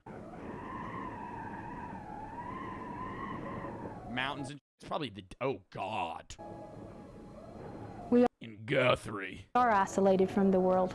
90 miles from Lubbock. We're 60 miles from a Walmart. We're still 60 miles from a Walmart. I feel like now there's no shot they're 60 miles from a Walmart. I feel like everywhere's within 5 miles of a Walmart in the U.S. Guthrie, Texas, Walmart. I'm just going to look up Guthrie, Texas. Population. That's how we'll know if they got a Walmart. 151 people. Okay, so my chat is larger than their town by a very large margin. miles from a doctor. People that live in this community. How far from a doctor? Still 30 miles from a doctor. 30 miles from a doctor. So if you get gravely injured, you just die. People that live in this community are very self-sufficient. Today we're going to see how much you remember. All right? Something that means repetition produces impeccability. Yeah, this is what's... Okay, it's not... There's no way it's this outdated anymore. This is... Wait, actually, chat, what year does this look like it's from? And then I already told you how old the video is. This is from 2015. Does this not look like 1995? Like, this looks like actually like 2002. This is from 2015. I was going to say, oh, it's old, so that's why it looks like this. But even for 2015, this is an outdated classroom. You need a shave, I could tell. I could also tell your current razor isn't good enough for you, pal. You know what is? Dollar Shave Club, the sponsor of today's video. This limited edition Dollar Shave Club X Call of Duty Warzone starter kit ensures that you can upgrade your shaving game. Not only does it include the no-slip tactical grip and 2 6-blade cartridges, it also has a juicy lube strip to ensure that you get the perfect glide every single shave. And every kit includes a bonus code to unlock in-game Call of Duty Warzone content.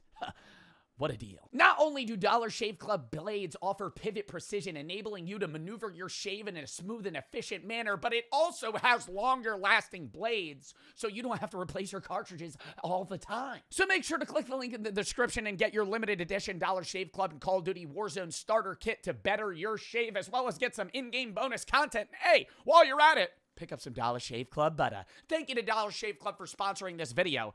And let's get back into it. We have 110 kids. Bro got on the whiteboard 10 Mondays till Christmas. We have 110 kids here, pre-K through 12th. Oh my God, their school is pre-K through 12th grade. That's fucking crazy. You stay at the same school from literally 2 years old through high school. Place unknown by much of the world. School teacher Karen Rothwell teaches her students all of... Yo, what do you do at like prom? If like, say like your prom, like your senior class is like 7 people and it's like 3 guys, 4 girls. You're just fucked. About the world outside of Guthrie, Texas. All eyes, it seems, are on the clock because it's homecoming and the football It's homecoming? game is only Who do you bring to homecoming? hours away. Okay, and what's our This final? is the football game. You think they got a football team? They got to get every guy in the city. Their football team. You ain't got enough people for a football team. You got 150 people K through 12. Thing we're supposed to do tonight at homecoming? Win the football game. Win the football game. Wow, bro. Yo, they actually have like 1 teacher. Wait, no, that's fucked. Dude, their entire high school, like their high school class is like a fucking elementary school class. Like they don't switch rooms. They just have 1 fucking teacher. That's crazy. We don't have a gas station. We don't have doctors. Don't have a gas station. Where do you go? Where do you get gas? What? Why would anybody want to live here? We don't have a movie theater. We don't have a DVD place. And we don't have restaurants. Don't have restaurants. Tonight, it's homecoming. We have a double header. We have a junior high ball. Yeah, but they still have a $500,000 football stadium. They have a better football field. Wow, that's Texas for you. No gas station, no Walmart, no doctor. They still got like a state-of-the-art football stadium. That's fucking nuts. Game and this is like a better football field than like most high schools. And a high school ball game back to back. That's like 50K, way more than 50K, bro. Football, like not a stadium. Football fields are expensive. Our football boys are 5-0 right now, and they're ranked 5-0. We got Big Texas on this team. How the fuck are they 5-0? They got 4 people on their team. second in the state, and so we've got a good bunch of boys. Second in the state in Guthrie, Texas. What are they feeding these kids? No, right now, and they're ranked second in the state, and so we've got a good bunch of boys, and we've got lots of people. You're kidding. Second in the state in their group, right? It would be like, yeah, 1A. They're second in the state, not overall. They're second in the state in like they're group 1. Coming to watch them. Well, it may be 6-man football, but the intensity is just the same. Their football team has 6 people. That's a thing. They have 6-man football. How do you even run that? Are they both two-way play? Is everybody a two-way player? You're a 6-man football team. What do you like? The QB's also the kicker, or like? How does that work? It's always a big night in Guthrie when the Jaguars take the field. Is there any way to view this place in 2026? Any of y'all got a video of Guthrie, Texas today? Thing is, the first play of the evening seems to be a handoff of 2 bags of lettuce.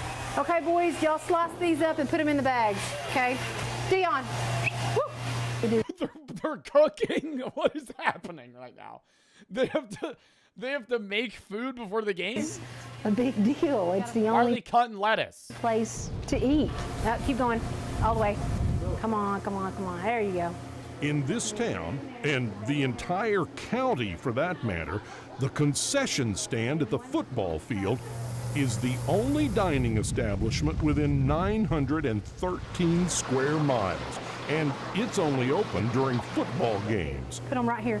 Karen Rothwell. Yo, bro, so there's people that aren't even coming for the game. They're pulling up for the food. Like, there's 913 square miles. Bro, it's not 913 miles in one direction, chat. It's square miles. Well, is the class sponsor. Which is a lot smaller. But... the wagon boss, if you will, of the Jaguar Gridiron Grill. Yo, how do you bring somebody on a date? Like, if you live in this town and you're like, you want to go out on a date, like, do they actually just have to drive 40 miles to the, like, next city or town? The purpose of the concession stand in Guthrie is the juniors. They have a senior trip, and you raise money for that senior trip your junior year, and that is done primarily through the concession stands. So all 9 members of the junior class, football stars included, Pitch in with Karen, her husband Steve, parents and teachers for a long night of... Wow, bro, you know these guys are going crazy on... Where do they go, in the Bahamas for their senior trip? Jesus Christ, bro. That should be nuts. short order menu items. As quick as the junior high kicks off against the Petersburg Buffaloes, a line forms at the only restaurant around.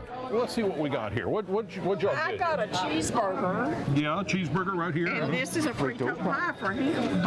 And A Dr. Pepper and a water. Okay. And it's $9 and you can't beat that with a stick. Hey, Steve-O, we got a cheeseburger and 2 fries. All right, so maybe it's not gourmet food, but let me ask you this. Where else could you get My town is somehow smaller than this. You're fucking lying. Bro, this is the middle of nowhere, bro. This is actually, no, this is like literally the middle of nowhere, bro. What are you talking about? They have no, they don't have a gas station. How do you not have a gas station? In Texas? Where do you fucking drive? How do you gotta drive out of town to go pick up gas? By the time you get back, you're a half tank. burger where the beef comes from a cow from a ranch that's right over there?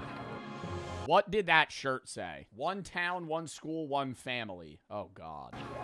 Right over there.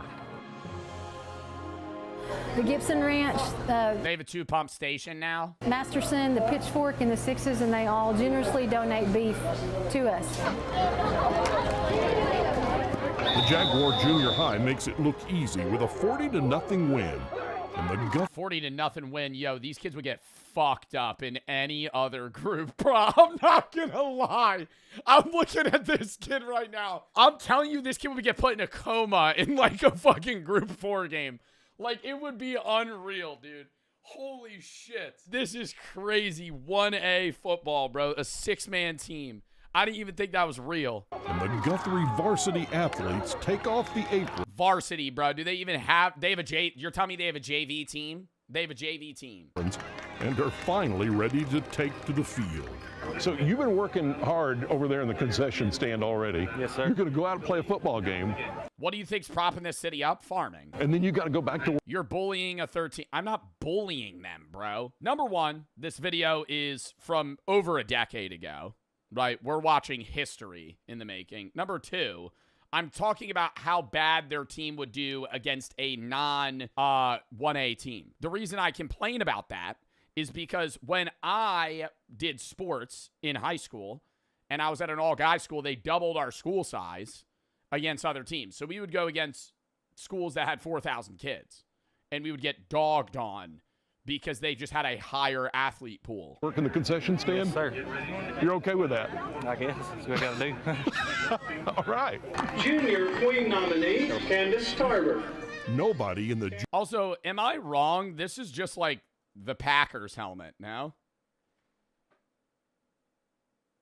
Candace Tarver. Nobody in the junior class gets by without serving in the Gridiron Grill. And that also goes for the only girl in the class, even if it is... Yo! Bro, I mean, the feuds are probably crazy in this class, bro. There's 1 girl in the class. It's her special night on homecoming. So you had to run out here and do the homecoming thing. Yes. And now you got to go work in the concession stand. Correct, yeah. In 6-man football, if you get 45 points ahead at halftime, the game's over with. So we've been finished. Bro, they got a mercy rule, 45-0. What town are they beating? Can we get a documentary?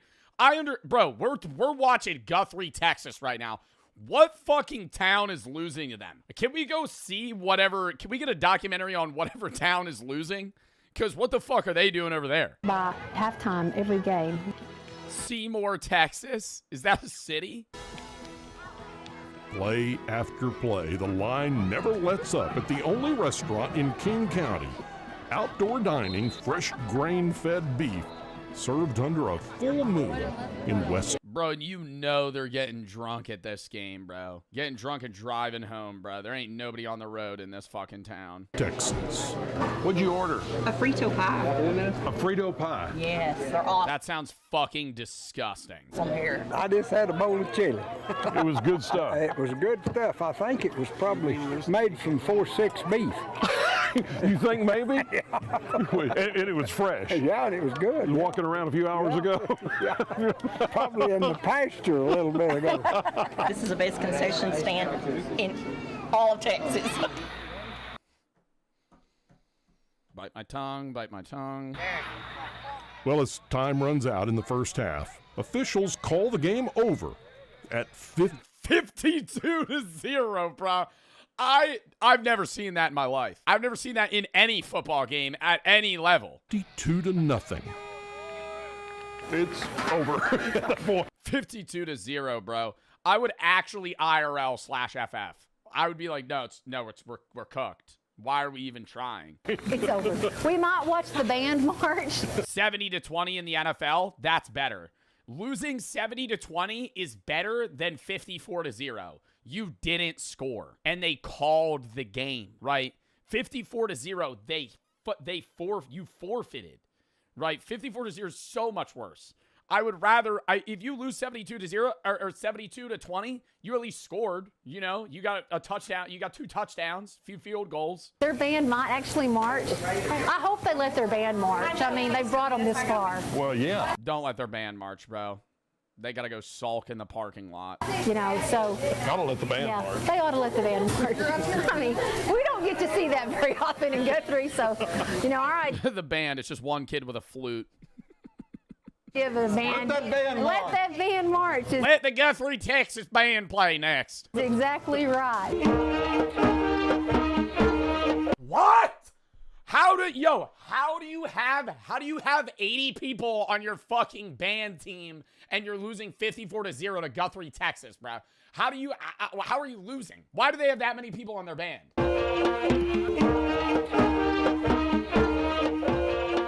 Only in places like Guthrie do the athletes, the coaches, and cheerleaders stay put after the game to honor the visiting band, to honor the fans and families on this warm autumn night.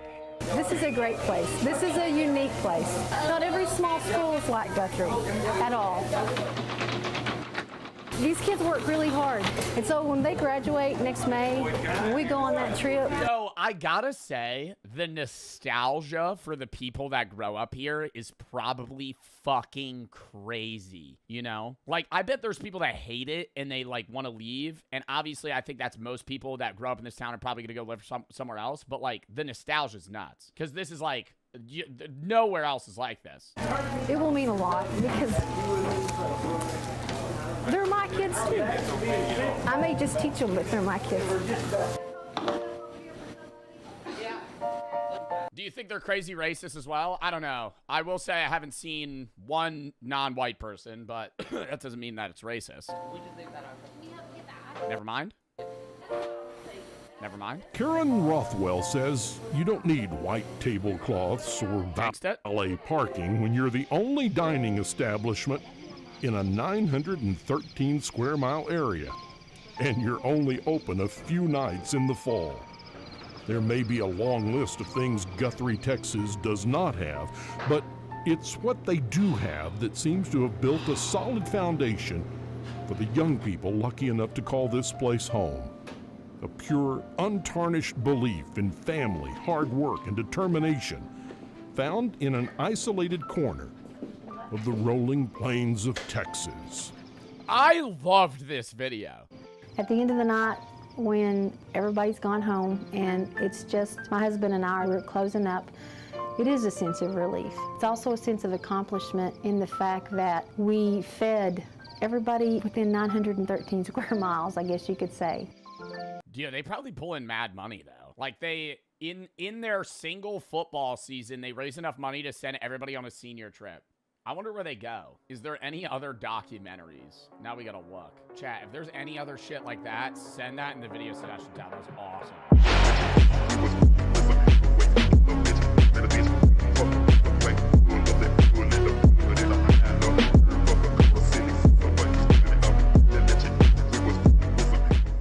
Entitled neighbor's power trip backfires on her again. Lock in. Jail. She experiences jail. And she experiences goddamn handcuffs. Now have you been offended as an American? Me too. I don't want to be here. Take me to... Is she purposefully like, is she purposefully screaming like that, or is this like a bit? Africa, you sucking. Take me to Africa, you American. Me too. I don't want to be here. Take me to Africa, you sucking. On April 15th, 2025 in Ohio, police were called... Where in Africa? A little racist. Yeah, because you never actually where in Africa. I don't want to be in the United States anymore. Take me to Africa. That'd be like, I don't want to be in the United States anymore. Take me to South America. Take me to Europe. No, you would say a country. Called when a woman insisted on pressing charges because her package was left at the wrong door. I don't know what pressing charges because her package was left at the wrong door. Oh my God. Chat, on Halloween, I ordered Burger King at the Airbnb I was at, and I already told y'all about how when I ordered the Uber, I was so drunk that I thought he left because I saw a car pulling away, and I was calling him, and I was like, dude, you fucking left. We're right here. And then he walked right up to me, and he's like, bro, I'm right here. And that was like really awkward.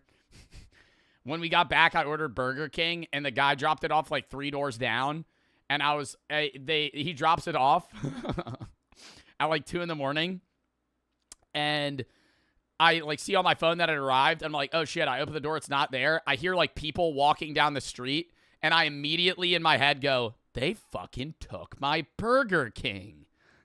So barefoot, I ran in Kensington, PA, down the street and turned the corner to see if these people had my fucking Burger King. And I'm like, I call the guy. I'm like, yo, where the fuck's my food? He's like, I dropped it off. I'm like, bro, I think somebody stole it. And he's like, well, I can't really. And then as I'm saying that, I walk back and I see it's on like a doorstep, like 4 over. I'm like, oh, you left it in the wrong place. Never mind. And I hung up on him. I didn't even let him respond to me. And then I just pick it up and ate it. Oh, man. I don't know. She was yelling crazy shit and threatening her. Okay. We'll see what the matter is. You have a lampshade, a little wax plugged into the wall, a lock, a cord for the windows next door don't come in. Ring, ring. Is this just me, or does this not look like an apartment complex? This looks like a dormitory. Like the way these hallways are set up, like this feels. This doesn't. What is this? This doesn't feel like a fucking apartment.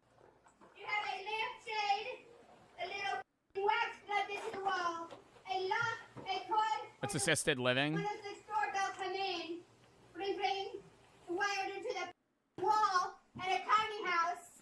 Nothing in this goddamn house but windows closed. Hello. And a goddamn radio on. Did you call? She called. Is it Helen that called? Yes. Okay. But she's that upset. I mean, like, I would maybe get you getting more mad if you didn't live in an apartment and somebody dropped a package like 3 houses over, because like you would never know. But like you just walk out of your door and you're like, oh, it's right there. Oh, it's right there. Yeah, across the hallway called too. Okay. I talked to Helen just for a minute. Yes. And who's she gonna press charges on? Amazon? Was she gonna sue a $1 trillion corporation? Hello, are you Helen? Yeah. Did you said the aide delivered a package? FedEx or Oh, something. okay, gotcha. And they put it in front of my door. Mhm. And my aide just picked it up and brought it to me. Your aide, okay, and I gotcha. didn't look at it, and I just opened it, and I saw that it was. Oh, she wants to press charges on this woman? That's not her fault. Have you guys ever opened somebody else's mail? You're not supposed to, but, like, they're not going to sue you. Like, there's so many instances where you get mail delivered to, like, the wrong apartment. Like, it'll be 1 over, or they put it in the wrong lockbox, and you open it. Because you're not thinking, you're like, oh, this is my mail. You open it, and it's like, Dear Richard, and you're like, oh, that's not me. Fucking put it back in. Yeah. It's illegal, but you're never going to get in trouble. It's illegal to open other people's mail if you're, like, going in their mailbox or their lockbox or their doorstep. Like, you don't read? Well, no, if I open my lockbox and it's in there, I'm assuming it's for me. You know? Like, I'm not going to go, oh, this is somebody else's mail. No, it's fucking my lockbox. So you open it, and then you go, oh, shit. And then you just put it back, and you probably know your neighbors, so you're like, this is for you. You don't read it. Like, I'm not going to fucking, eavesdrop their fucking bill or whatever, their mail. But you just see it's not for you. I saw her, I took it to her. Okay, And I no told her, problem. I said, I'm sorry, I didn't mean to open this. I didn't even look at it, Sonia. I said, Nancy brought it to me, and I didn't even pay attention. And she's crashing out that hard, one door over. What do you think the mail was? It was from Bad Dragon.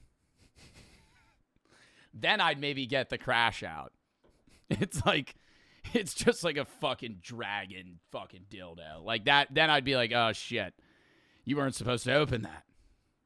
But, like, if it's just, like, regular mail, why would you care? And she didn't say anything then, but now she's going nuts. It's just, like, really weird chemicals. That would be more concerning. It's like, oh, I didn't know this was mine. Why did you buy all the chemicals needed to, like, make meth? She's been in the hall screaming and cussing.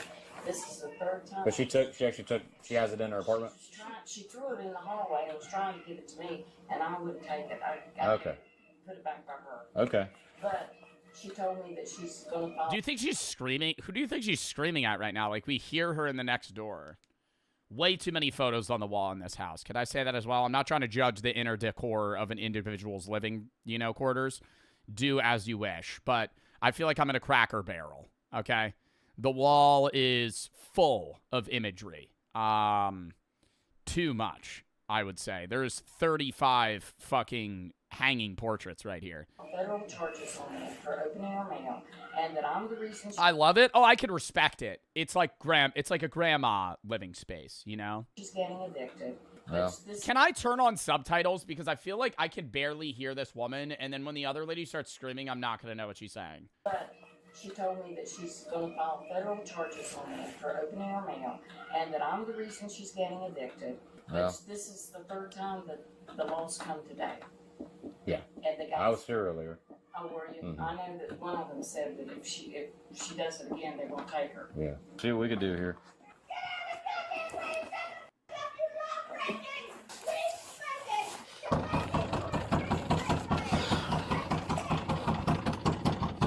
I love that. Not a regular knock. Dum, dum, dum, dum, dum, dum, dum, dum, dum, dum. Just keep banging on it until she opens the door. Come to the door. What's I have somebody broke a cell on my goddamn government phone and I am pissed. What's the matter this I will press charges. This goddamn woman right here. I want to press charges on her on my government goddamn phone. What happened? She broke the cell. It's got 17 president seals. Press charges on her now. You have the phone? No! Looks like you do. I want this replaced. See this? See this? The goddamn The phone's unopened. How is it? How does she know it's broken? It still has the fucking plastic seal on it. government phone. The seal hasn't been broken. It's still, It's got codes. Now shut up. it's intact. You see this truck? You see this paw print? Thumb, thumb, thumb, thumb. You see this thumb? See this thumb? You see this thumb? See this thumb? Hold on, let me go get my black light. Do you see all this? There's like ectoplasm all over this package. I think I need to press charges. You see these numbers? You see this name and numbers? You see name and numbers for the security? My name is Sonia, 5 letters. It's switch. On the phone free. And then you can click on that. You click on this. You click on my goddamn. What is she saying? I can't understand her. You're done. And there's subtitles. You click like this. You click on the goddamn mothering car. You're done. Letters switch on the phone, pretty, and then you click on. What is she? The fuck is she talking about? Yep. You're under arrest. No, I'm not. Yeah, you are.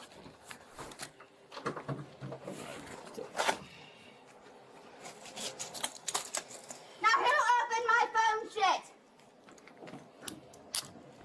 I would say that you would have grounds to press charges if they continued to open the phone. Can we agree on that? I think this would be a reasonable crash out if, like, she opened the phone. Like, if you get somebody else's mail, you open the package, you go, this is an iPhone. I didn't order an iPhone. And then you put it back. Fine. But if they go, oh, an iPhone. And then they fucking start setting it up. You know, like, then I'd get it. If it was like, you fucking open the box, you open the iPhone, you're like, this isn't mine. You know, free iPhone. And then you just fucking start going through the steps. No, I don't want to set up Siri right now. No, do later. Oh, yeah, no, I will sign up for this different screen color. Ooh, I got to choose a wallpaper. Like that, then I would get it. In my phone shit. I threw in the hallway. What, candy? Got it. That's a government phone. And somebody. Why does she keep saying that's the government's phone? Because the government's providing her a phone or something? Hold up. Opened my mail in a hotel. They broke their cell on theft. Now I want Helen arrested too. We're both going handcuffs. Get Helen too. We're going together as twins. Get Helen. Let me pick up my trash. No. Get Helen. No. Quit yelling at me. Dude, she's like the worst neighbor ever. Like, what would be worse? Actually having a crackhead as like a neighbor. Even then, I honestly, like, they would probably bother you less. Like, she's a Karen. Like, she doesn't leave you alone. She's just, like, pestering you. I've had enough. No, Helen's going with me. She broke the seal. Give me the seal in my mouth. Give me the seal in my mouth and my license. We're gonna leave it there. No, you're not. Did they just say put the cell phone? She said put the cell phone in her mouth? You're locking my door. Give me my goddamn license and my purse. Where's your keys? You're giving me my license and my purse. Wait. You're locking the door, giving me my license and my purse, and you're taking Helen with me in cuffs. No! Where's your keys at, Sonya? So we can lock. Give me my goddamn purse on my neck. I'm so surprised that the cops are just like very monotone right now. Do you think they've interacted with this woman multiple times? Like, they just don't care that she's crashing out. Can I deal my crack? And you're arresting Helen for breaking a cell. She broke the law. You threw the keys up on the fridge, or was that just them? They're always on the hook every goddamn time. To the lefty banana. You never get back here. That's on the banana. Oh my God. See, no, this gives me anxiety. Like, just the amount of stuff that's just like laying around. Holy shit, dude. There's just boxes everywhere. That's on the banana. Catch your dick at the banana. There they are. Put it on my hair. Catch your dick at the banana? Huh? At the banana. There they are. Put it on my hair. I hope so. Get the goddamn envelope that was opened illegally. Back up. Get the goddamn that did it. Right now. Right, mother now with me. Alright, your apartment's locked, okay? Like, does she really think that if this went to court, a jury would go, yeah, let's convict the woman that opened an Amazon package in